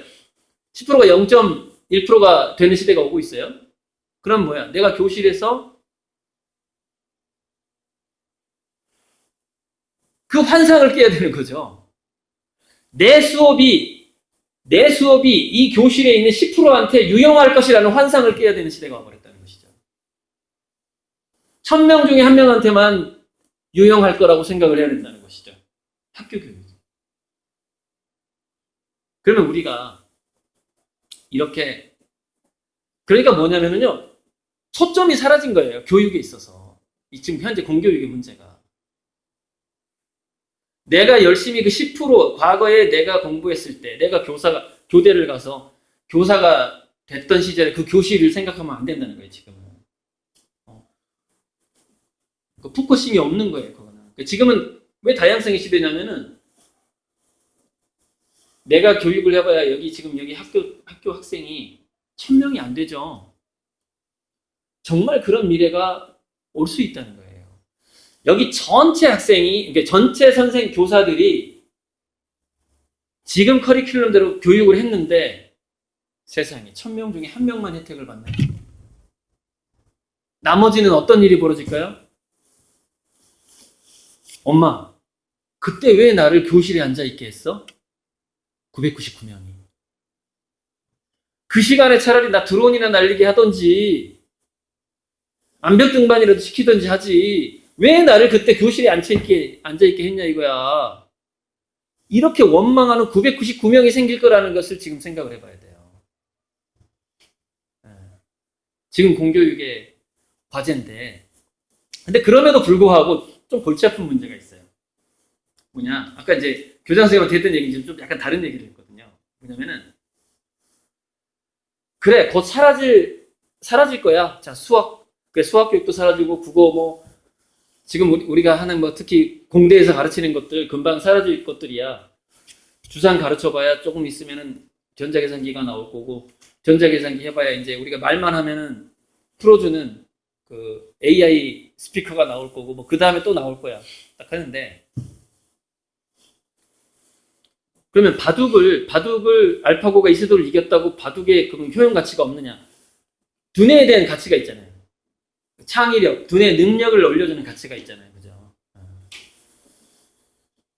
그런 가치가 있기 때문에 지금 현재 공교육 커리큘럼이 1000명 중에 1명에게 효용이 있다 하더라도 이걸 포기할 수는 없어요. 왜? 어차피 10%가 국부를 만드는 게 아니라 0.1%가 만든다고 쳤을 때 농사까지도 이제 로봇이 짓는다고 쳐봐요. 농사까지도. 그러면은 정말로 0.1%가 국부를 좌우하는 그런 시대가 올 수 있단 말이죠. 그렇더라도 그 0.1%가 우리 학교에서 나오면 되는 거예요. 그러면 그 학교의 교사분들은 할 일을 다 한 겁니다. 그 0.1%가 1000만 명을 먹여 살릴 거니까. 그죠? 그럼 내가 걔한테 수업 시간에 했던 이야기 이런 것들이 다 보상을 받는 겁니다. 그건 교육자로서. 그러니까 이제 좀 심리적으로 제가 지금 허무감에 빠져서는 안 된다는 말씀을 드리는 거예요. 비록 10%의 인재들을 길러내는 교육에서 0.1%의 그 인재들만 어떤 사회적인 역할을 하는 시대로 가고 있지만 거기에 심리적으로 흔들려서는 안 돼요. 지금 하는 것들이 공교육 커리큘럼이 그렇게 가치가 없는 게 아니에요. 많은 사람에게는 큰 성과는 내지는 못하지만 자, 그러면은 심리적으로 흔들리지 않으려면 어떤 컨셉의 변화가 필요할 것인가? 컨셉을 어떻게 바꿀 것인가의 문제가 이겁니다. 이제 흔히 자주 나오는 그 이야기인데 그걸 과정 중심 교육이라고 했던 거예요. 과정 중심 교육. 어떤 성과를 내기 위한 교육이 아니라 그 과정만 즐기는 교육으로 가야 된다는 거죠. 과정. 그래서 인간은 평생 배우다가 죽는 거야. 인간 평생 밥 안 먹고 읽어봐야 평생 5만 권, 빨리 읽으면 한 10만 권 읽어. 밥만 먹고 책만 읽었을 때. 그렇게 이 책 읽다가 죽는 거야, 그냥 인간. 즉, 모든 게 문화야. 우리 삶의 문화야. 인간은 태어나서 이러이러한 문화를 즐기다가 죽는 거야. 이게 과정 중심의 교육이고, 그 결과 중심이 아니라, 그 과정 자체가 아름다운 거야, 라는 교육이거든요. 이게. 그런 가치관인 것이고.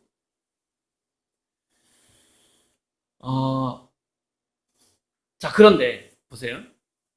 과정 중심 교육으로 바뀌었을 때 어떤 패러다임이 바뀌냐면 어차피 특정 어떤 성과가 높은 결과가 없잖아요. 내가 얘한테 지금 뭘 막 한다고 해서 얘가 취직하는 것도 아니고 뭐 정말 전 인류를 구제할 것도 아니고 막 이런 거 특정 결과가 나올 확률이 너무 없기 때문에 과정 중심으로 가야 된단 말이죠. 그 과정 중심하고 아까 말했던 다양성이 결합을 하게 되는 거죠. 다양성하고. 그러니까 이제는 완전히 교육에 있어서도 온디맨드화가 돼버리는 거죠. 개인 맞춤이 돼버리는 거죠.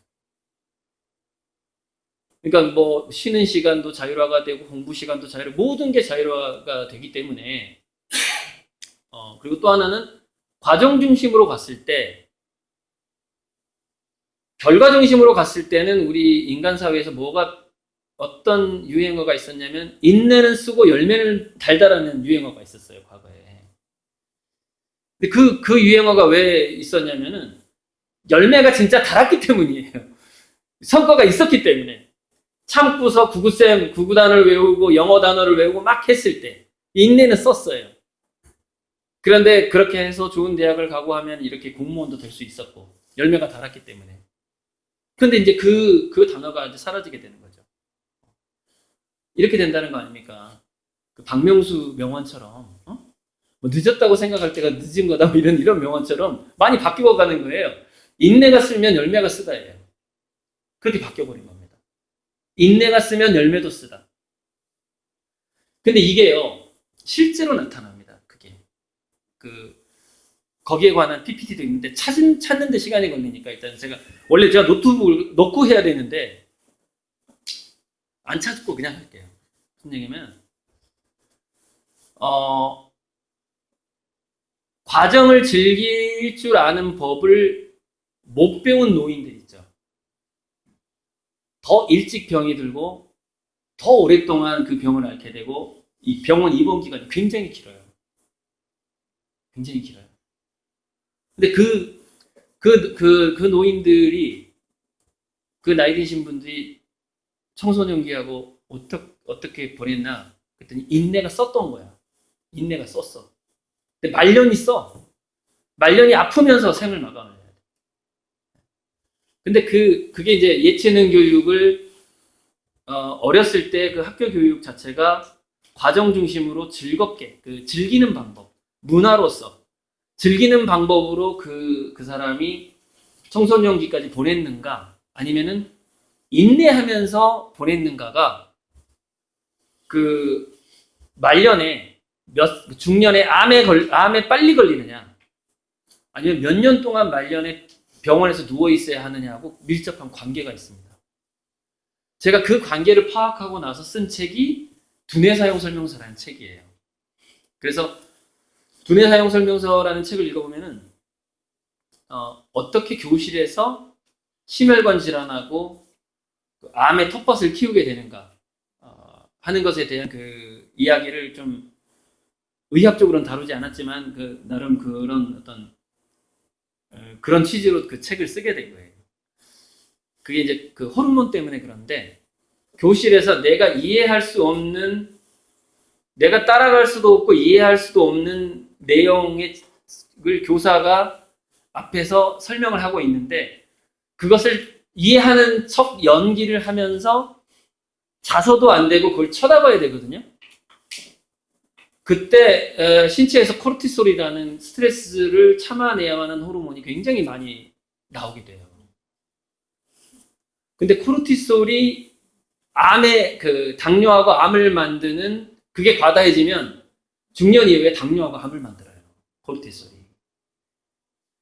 그래서 지금 현재 교실 체계에서 진도를 못 따라가는 애들이 중년 이후에 건강이 굉장히 안 좋아집니다. 네. 그렇게 됩니다. 그리고 이제 교사가 이제 무서운 호랑이 선생님이야. 그래가지고 못 따라오는데 이제 매질을 시작을 하고 협박을 시작을 하잖아요. 그러면은 코르티솔이 아니라 이제 아드레날린 종류의 물질이 교실에서 나오게 돼요. 애들이. 그러니까 과정 중심, 과정을 즐기는 방식으로 교육이 되면은 도파민이나 세로토닌이나 이런 것들 중심으로 그 아이가 호르몬이 세팅이 되죠. 호르몬 순환이라고 그러는데 그거를. 그러면 평생 건강해요. 죽을 때까지. 100세 넘어서도 아프지도 않고 그래요. 근데 어렸을 때 세팅이 나는 교실에서 참아야 하고 저 선생님이 무섭기 때문에 숙제를 꼭 해가야 하고 이게 암하고 심혈관 질환 텃밭을 만들어버려요. 그래서 무서운 선생님 밑에 있을수록 그 학생들이 심장병하고 이 심혈관 질환에 걸릴 확률이 올라가 버립니다. 여기에 관한 연구들이 있어요. 그 책을 보고 제가 그 책을 쓰게 된 거거든요. 자, 아무튼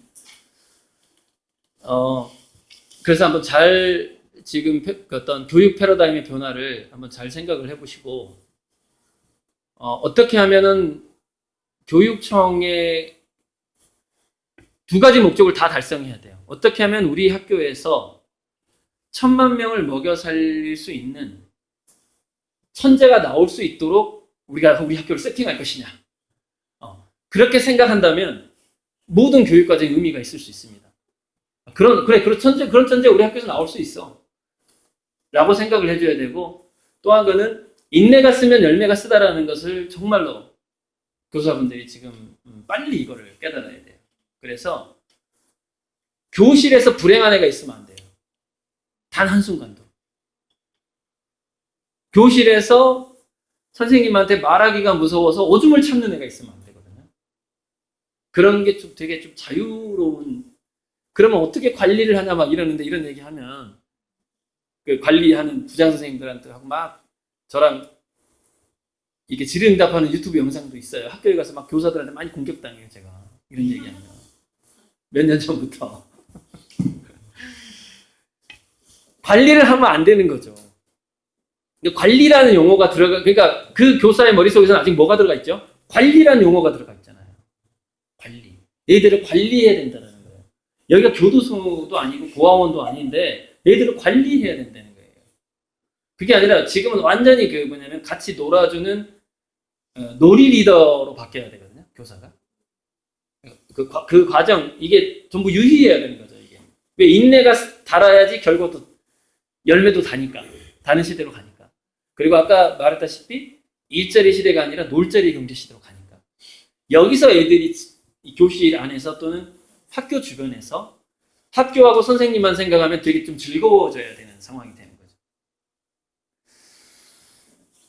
그러나 불행하게도 우리 교대 출신, 사대 출신 선생님들은 어려서부터 그렇게 잘하지를 못했죠. 인내가 쓰면 열매가 달달하는 그 얘기를 들으면서 영어 단어를 외웠던 분들 아닙니까? 그래서 그 체질이 정말 바뀌기가 너무 힘든 거죠. 그래서 실제로 그 교사 연수를 뭐 그래도 100번 이상 제가 다녔을 건데 제가 이런 얘기를 또 교사한테 하면은 꼭 한 20-30% 교사들이 이렇게 얘기해요. 자기는 놀아본 적도 없고 놀 줄을 모른다는 거예요. 그러니까 현재 그렇게 마음 놓고 놀아본 적도 없고 놀 줄을 모르는 이 교사들이 많은 환경에서 우리 애들이 지금 사실 좀 나쁘게 말하면 바이러스에 노출돼 있다? 즉 놀지 못하는 바이러스에 노출돼 있는 거예요. 우리 애들이. 그 교사랑 생활을 하고서 학교를 졸업하면 잘 못 노는 애로 바뀌어버리는 거죠. 그러면 시대는 이미 바뀌어버렸는데 시대는 이미 잘 놀고 유희, 취향저격 사회로 지금 바뀌어가고 있는데 잘 못 노는 바이러스에 감염돼가지고 학교를 졸업하게 되는 거죠. 그런 짓만은 정말 하지 말아야 되는 시대가 왔다라는 지금 그런 얘기를 하고 싶어요. 지금 한 20분 남았는데 정말 질문 좀 해주세요. 질문 좀 해주시고 아무나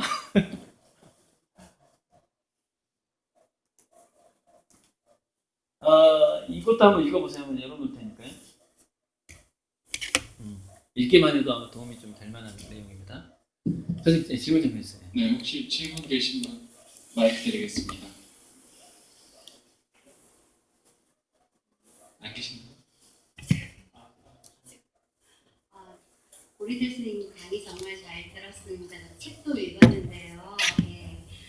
지금 방금 말씀하신 것 중에서 저희가 앞으로는 일자리에서 놀자리로 변화가 돼야 된다고 말씀을 하셨잖아요. 네. 그리고 잘 놀 줄 아는 아이가 돼야 된다고 하는데 잘 놀 줄 아는 아이의 특성이 일단 어떤 것들이 있을까 말씀해 주실 수 있을까요? 우리가 공부라는 단어가 우리 예를 들어서 공갈이라는 단어 있어. 공갈이라는 단어가 거짓말이라는 단어로 이렇게 바뀌었다고 우리 국어 시간에 배웠잖아요. 시대에 따라서 그 정의가 바뀌어 버리잖아요. 뜻이. 마찬가지로 공부라는 것도 그렇게 바뀐 면이 있고요. 노는 것도 바뀐 면이 있어요. 그럼 공부는 뭐고 놀이는 뭐냐라는 그런 게 지금 많이 오해가 되고 있는 측면이 있는데, 거기에 대해서 생각해 본다면 아마 좀 답이 될 것 같은데, 아무튼 예전에 이제 원래 그 공부의 그러니까 아카데미가 스쿨의 어원을 들어가 보면은 아카데미는 나무 그늘 아래에라는 뜻이거든요. 그래서 고대 그리스에서 이제 소피스트 철학이 탄생을 할 때 이 귀족들이잖아요. 그러니까 그 노예들이 있으니까 맨날 모여서 생각 자랑을 한다는 거예요. 생각 자랑. 나는 뭐 이런 생각도 해봤거든, 저런 생각도 해봤거든. 그래서 수다 떨면서 나무꾼을 아래서 놀았대요. 그 수다 떨면서 노는 것, 그것이 이제 아카데미가 됐다 이렇게 얘기해요. 그다음에 스쿨의 어원이 스쿨인가 그런데 이게 여유라는 뜻이래요. 여유. 그러니까 정말 그런데 여유 있을 때 가는 곳 또는 거기를 가면 내가 여유를 느끼는 곳, 이게 원래 학교의 어원이었다는 거예요. 스쿨의 어원이었어요. 자, 공부라는 것은 좀 국가별로 어원이 좀 다르더라고요. 국가별로. 근데 우리나라에서 이 동양 문화권에서 공부라는 것은 쿵푸에서 왔잖아요. 쿵푸. 동양 문화권에서 공부는 뭐냐면요, 장인이 되는 거예요. 뭔가 한 가지를 잘하는 게 공부예요. 동양 문화권에서는. 근데 보시면은 뭔가 한 가지를 잘하는 거하고 스쿨이라는 여유하고 그다음에 아카데미하고 좀 이렇게 관련을 지어보면 방금 그 질문에 대한 답이 나올 것 같은데, 어떤 애들이 잘 노는 애들이냐라는 것은 이런 믿음이 필요한 것 같아요. 인간은 본래 호모 루덴스라는 믿음이 필요한 것 같아요.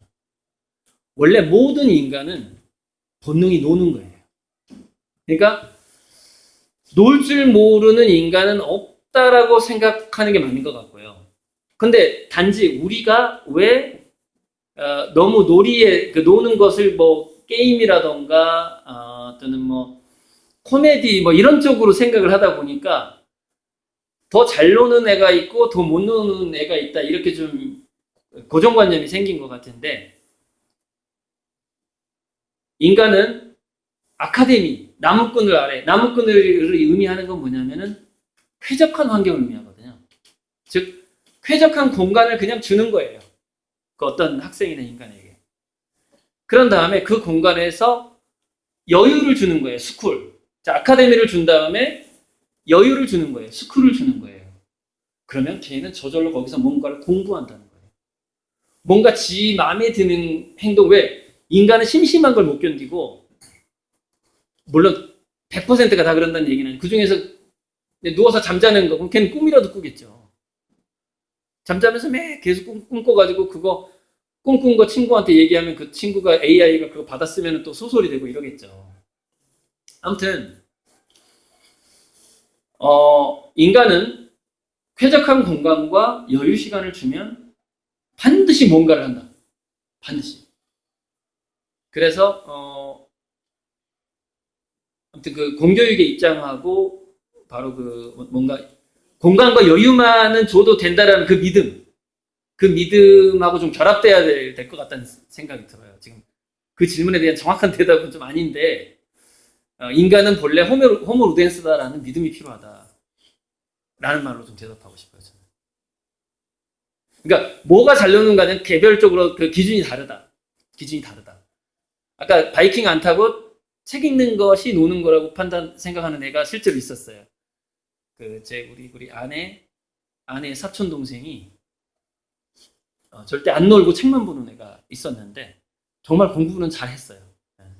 하지만 지금 어떻게 행복하게 사는지는 정확히 규정을 자기 개인적인 그 기준인 거니까 행복도조차도 걔가 얼마나 행복한지를 가늠할 수도 없고 그리고 그걸 함부로 상대방의 행복을 이렇게 제가 몇 점 정도 행복하지 이렇게 바라보는 것도 상당히 예전 시각인 것 같아요. 호모 루덴스 시대의 생각은 아니에요. 아무튼 이 정도만 대답할게요. 대답이 안 됐으면 추가 질문 해주세요. 네, 혹시 다른 질문? 네.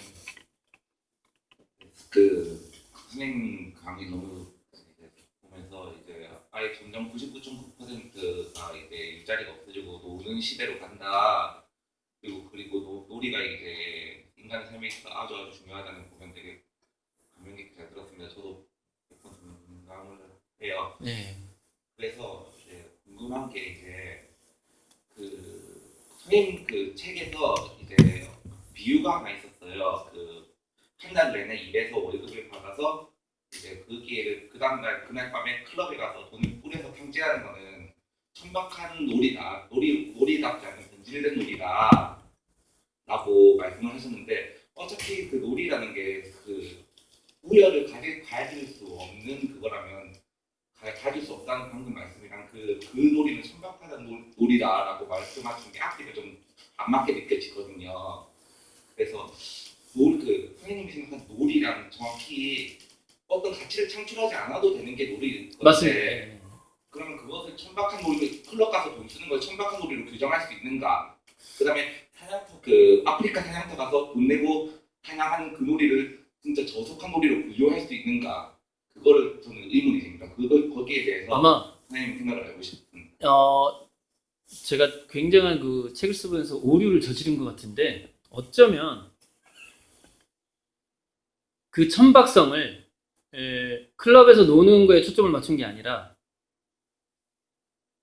과정을 즐기지 못하고 놀기 위한 돈을 막 힘들게 벌면서 그것을 짧은 시간에 다른 사람들이 규정하는 야 여기서 노는 게 진짜 잘 노는 거야 라고 이 규정이 돼 있잖아요. 어느 정도 그게 이제 뭐 클럽 같은 데잖아요. 그죠?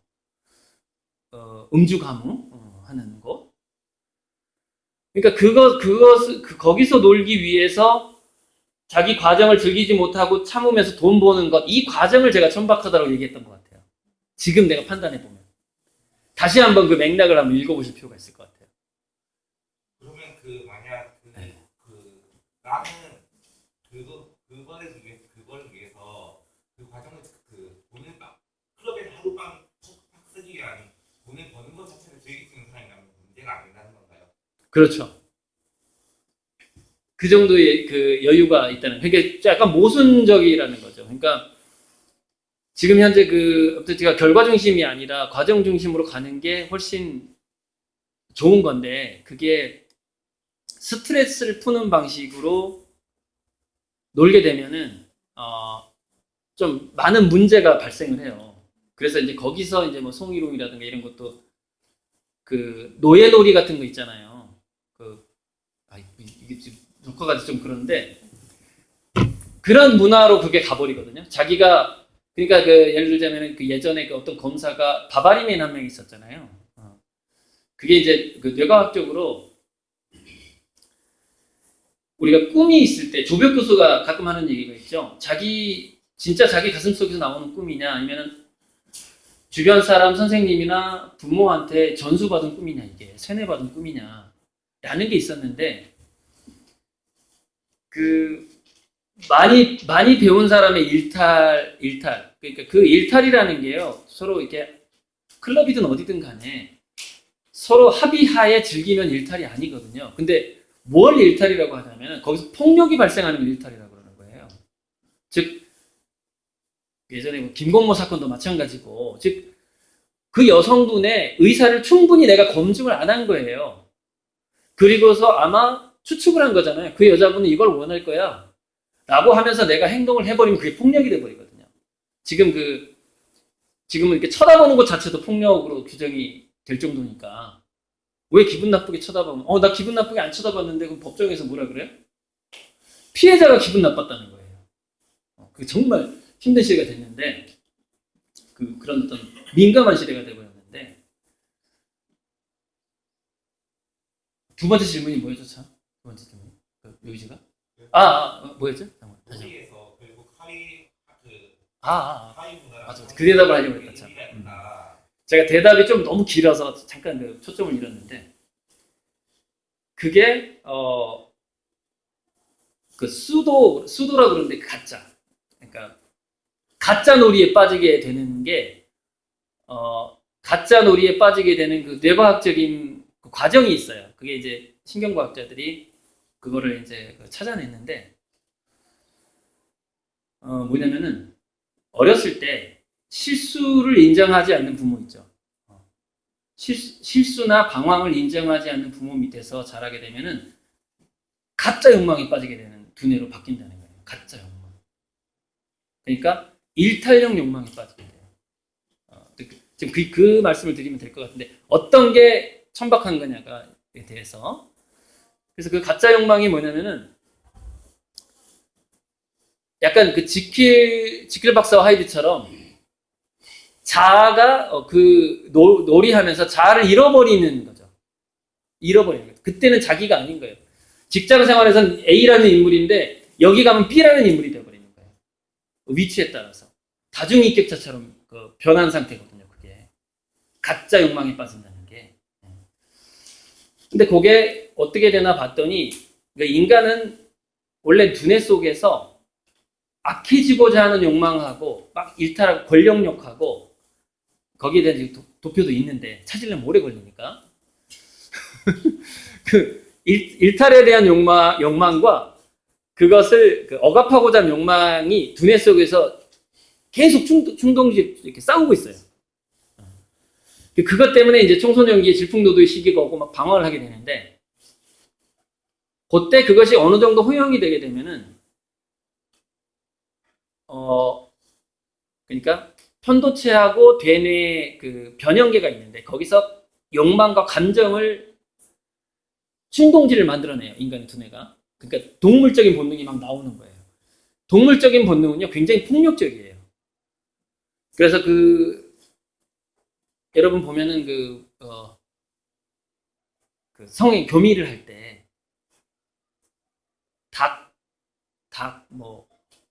개 이렇게 합의라고 말하기 좀 미안한데, 아무튼 약간 다른 표현으로 가게 되면은 암컷을 엄청나게 공격을 합니다. 섹스 행위를 할 때. 그래서 막 피가 나고 난리가 나요. 하기 전에 또 막 싸우고 그래요. 인간들도 예전에 좀 그랬었어요. 그게 동물화가 되는 거예요. 그게 인간이. 폭력적으로 성을 즐긴다는 게 동물화가 되는 건데, 그게 왜 그런가 봤더니, 어렸을 때 그렇게 하지마 안 돼, 또는 어떤 도덕적인 교육 있잖아요. 생활습관 교육일 수도 있고, 도덕적인 교육이 15세 이전에 너무 강하게 들어가면 뭐가 두뇌에서 분리가 되냐면, 욕망의 욕구를 제어를 하려면 편도체하고 변형계하고 그 제어를 주로 어디서 제어를 하냐면 전두엽에서 제어를 하거든요. 그래서 우리가 술 먹으면 개가 되는 게, 이제 저도 이제 술 먹고 약간 개도 됐다가 막 인간도 됐다 그러거든요. 술을 줄여야 되는 건데, 그래서 이 전두엽하고 중뇌 간에 감정을 일으키는, 충동을 일으키는 중뇌 간에 신경망하고 혈류량이 있어요. 신경망은 뭐냐면은, 누련 신경망은 혈액에서 영양분을 공급해주지 못하면 신경 전달이 잘 안 돼요. 그런데 어렸을 때 청소년기까지 지나친 관리 감독을 받은 사람은 두뇌를 찍어보니까 교육을 아주 많이 받은 사람인데 밤만 되면 치클박사처럼 변해가지고 일탈 행위를 하는 사람들의 두뇌를 찍어보니까 공통적인 특성이 나오는데 중뇌 변형계하고 전두엽 사이에 신경망이 약하더라는 겁니다. 그래서 성인이 됐는데도 그게 약한 거예요. 그래서 그 사람들은 어떤 행동을 보이냐면 주변에 시선이 있을 때는 얌전한 척 한대요. 근데 아무도 보는 사람이 없고 자기가 이렇게 자기를 신분을 감출 수가 있잖아요. 그러면 동물적인 충동을 대뇌가 제어를 못하는 거예요. 그래서 나타나는 현상들이 그 엘리트 계층의 일탈 현상이 그렇게 해서 나타난다라는 그 뇌과학 연구가 있어요. 거기에 대해서 제가 강의한 적이 있는데, 그래서 과연 그 사람이 직장 생활을 열심히 해서 돈을 벌어서 클럽에서 탕진 재미에 빠진다라는 게 그게 그래서 그걸 가짜 욕망이라고 하면 또 그것도 좀 문제가 있을 수 있는데, 그게 이렇게 말할 수는 있을 것 같아요. 가짜 욕망이라고 말하기보다는 그 사람의 두뇌 전체가 원하는 욕망은 아니라는 거예요. 그 사람이라는 인격이 있다면 그 인격의 일부분이 원하는 욕망이라는 것이죠. 그런데 우리가 그 전인 전내 사회 전인적인 인간이다라고 말을 하는 건데, 정말 그 인간 전체가 어떤 원하는 욕망에 빠졌을 때만 일탈 행위라기보다는 좀 꾸준한 즐거움을 그 사람이 누릴 수가 있겠죠. 그런 측면에서 바로 그걸 제가 좀 가짜 욕망을 한풀이 하듯이 하는 거다 라는 의미로 아마 그걸 썼을 겁니다. 그렇게 제가 그 썼는지도 까먹었는데, 그런 구절을 썼는지도 까먹었어. 내가 그런 글을 썼나? 뭐 이런 생각이에요 지금. 네, 혹시 다른 질문 또 있을까요? 저는 제가 마지막으로 잠깐 저는 좀 이 오늘 강의 내용이랑 다른 내용인데, 저도 여러 책을 한 2권 정도 본 것 같은데, 요즘 선생님 그 화가 때문에 되게 바쁘시다고 하시잖아요. 본업도 화가시고 그림에 대해서 좀 설명을 듣고 싶어서 이거 어떤 그림일까? 요즘 이렇게 이제 많이 이 창작 활동도 많이 하시고 하시는데, 마지막으로 그것만 좀 듣고 마치는 걸로 하겠습니다. 아니 뭐 이렇게 고마울 때가 그림 홍보를 이렇게 할게요. 저기 뭐 초신성 그림이 하나 있잖아요. 저기 오른쪽 위에. 아무튼 저게 눈동자에 이제 우주와 별을 그린 건데, 저게 이제 그 관찰자 효과라고 있잖아요. 양자 물리학에 가게 되면은 그 관찰자 효과가 또 가서 이제 평행우주론까지 가게 되는데, 인간이 관찰하는 순간에만 우주가 존재한다는 그런 이론이 있어요. 그래서 눈을 딱 떴을 때 우리 인간의 그 동공, 그 홍채가 있단 말이죠. 홍채에다가 이제 우주의 별이나 막 이런 것들을 그리는 건데, 거기에 이제 우리가 인식하는 자에게 이 우주가 우주의 현상을 맞춰준다는 거예요. 그러니까 우리가 관찰하는 우주는 개개인에게 굉장히 무수한 평행 우주 중에 딱 하나만 보게 된다라는 그런 것을 그림으로 한 장면으로 보여주는 그림인데, 이제 제 그림의 주제는 평행 우주론이 주제인데, 저게 평행 우주론이 그냥 뭐 이렇게 물리학에서 나오는 뭐 원 오브 댐 뭐 그 중에 하나 이론이 아니라, 인간들이 종교적인 탐색, 철학적인 탐색, 과학적인 탐색, 어떤 물질에 대한 탐색을 막 했잖아요. 근데 그게 하나로 모아지는 이론을, 아인슈타인도 그것을 뭐 대통합 이론이라고 그래가지고 막 추구를 했었고, 그리고 인간은 왜 이렇게 놀기를 좋아하고 뭐 공부를 하고 막 이런 모든 것이 다 해석이 가능한 게 평행우주론이에요. 그거는 이제 평행우주론을 이제 역으로 한번 공부를 해보시면은 느낄 수 있을 텐데, 그래서 저는 그 운명적으로 제 그림은 지금 운명을 바꿀 만한 그림이라고 저는 생각을 하거든요. 그래서 지금 사실 제가 제 그림 주문액이 120억이 넘었어요. 제 그림을 받기 위해서 기다리는 사람이 1000명이 넘게 기다리고 있어요. 그러니까 저는 사실 지금 붓질을 한두 번 하면 이게 몇백만 원이에요. 왜 현재 지금 기다리고 있으니까, 주문이 밀려 있으니까. 그래서 사실 먼데 강의를 못 다니거든요. 제 몸이 떠나버리면 저는 굉장히 많은 돈을 손해보게 돼요. 하지만 이제 한번 여기는 약속한 곳이라서 온 거예요, 실은.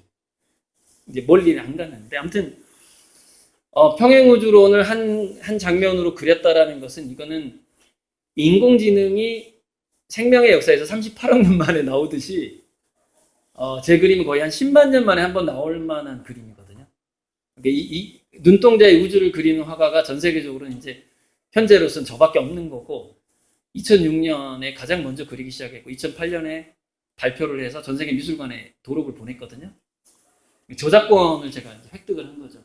그래서 굉장한 역사를 만들어낼 거고 아마 몇 년 내에 제 그 1년 연봉이 조 단위가 넘게 될 겁니다. 그림 판매. 한번 지켜봐 주세요. 이상입니다. 네, 감사합니다. 자, 사실 저희가 교사연수만 2시간 했지만 고리들 선생님께서는 오전부터 6시간 연장. 네. 예. 괜찮습니다. 학교와 관련된 건지 아니면 뭐 잘못 연결을 어떻게 시켜야 될지 모르겠는데 네. 개인적인 질문입니다. 어떤 한 분야에 예. 만 시간을 투자하면 전문가가 된다는 얘기가 예. 있어요. 그래서 만 시간의 법칙이라는 그런- 일반 시간으로. 네네 그런 게 있었고 최근에 쓴 책을 읽으면서 만 시간의 법칙이 아니라 만 일을 투자해야 전문가가 된다는 그런 말이 있어요. 예, 30년. 네네 30년. 그래서 이제 선생님 덕분에 제가 10년을 끝났는데 20년을 더 연장해야 되는 상황이라서 답답하긴 한데 그런 부분에서 학교 교육을 네. 어떻게 해야 될지 학교가 그 1000만 명을 먹여 살릴 수 있는 예. 한 명을 키울 수 있어도 교육적인 효과가 있다고 말씀하셨는데 그렇죠. 1000만 명을 먹여 살릴 수 있는 한 명이라 그러면 전문가를 길러야 된다는 얘기가 전제가 되는데 네네네.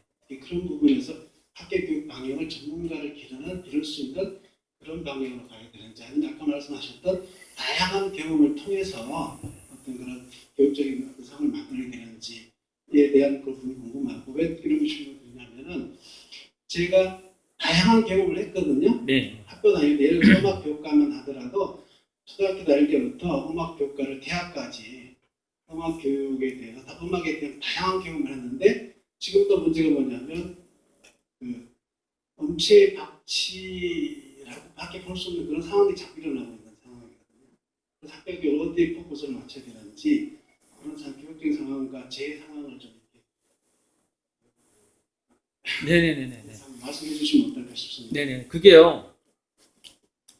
과연 2, 3분 내에 지금 대답이 가능할지 모르겠는데, 이제 유태인 교육에 있어서 물고기 잡는 법에 이야기가 나. 물고기 주지 말고 물고기 잡는 법을 가르쳐줘라 해서, 그 다음에 또 바뀐 게 있잖아요. 물고기 잡는 법을 가르쳐 주지 말고,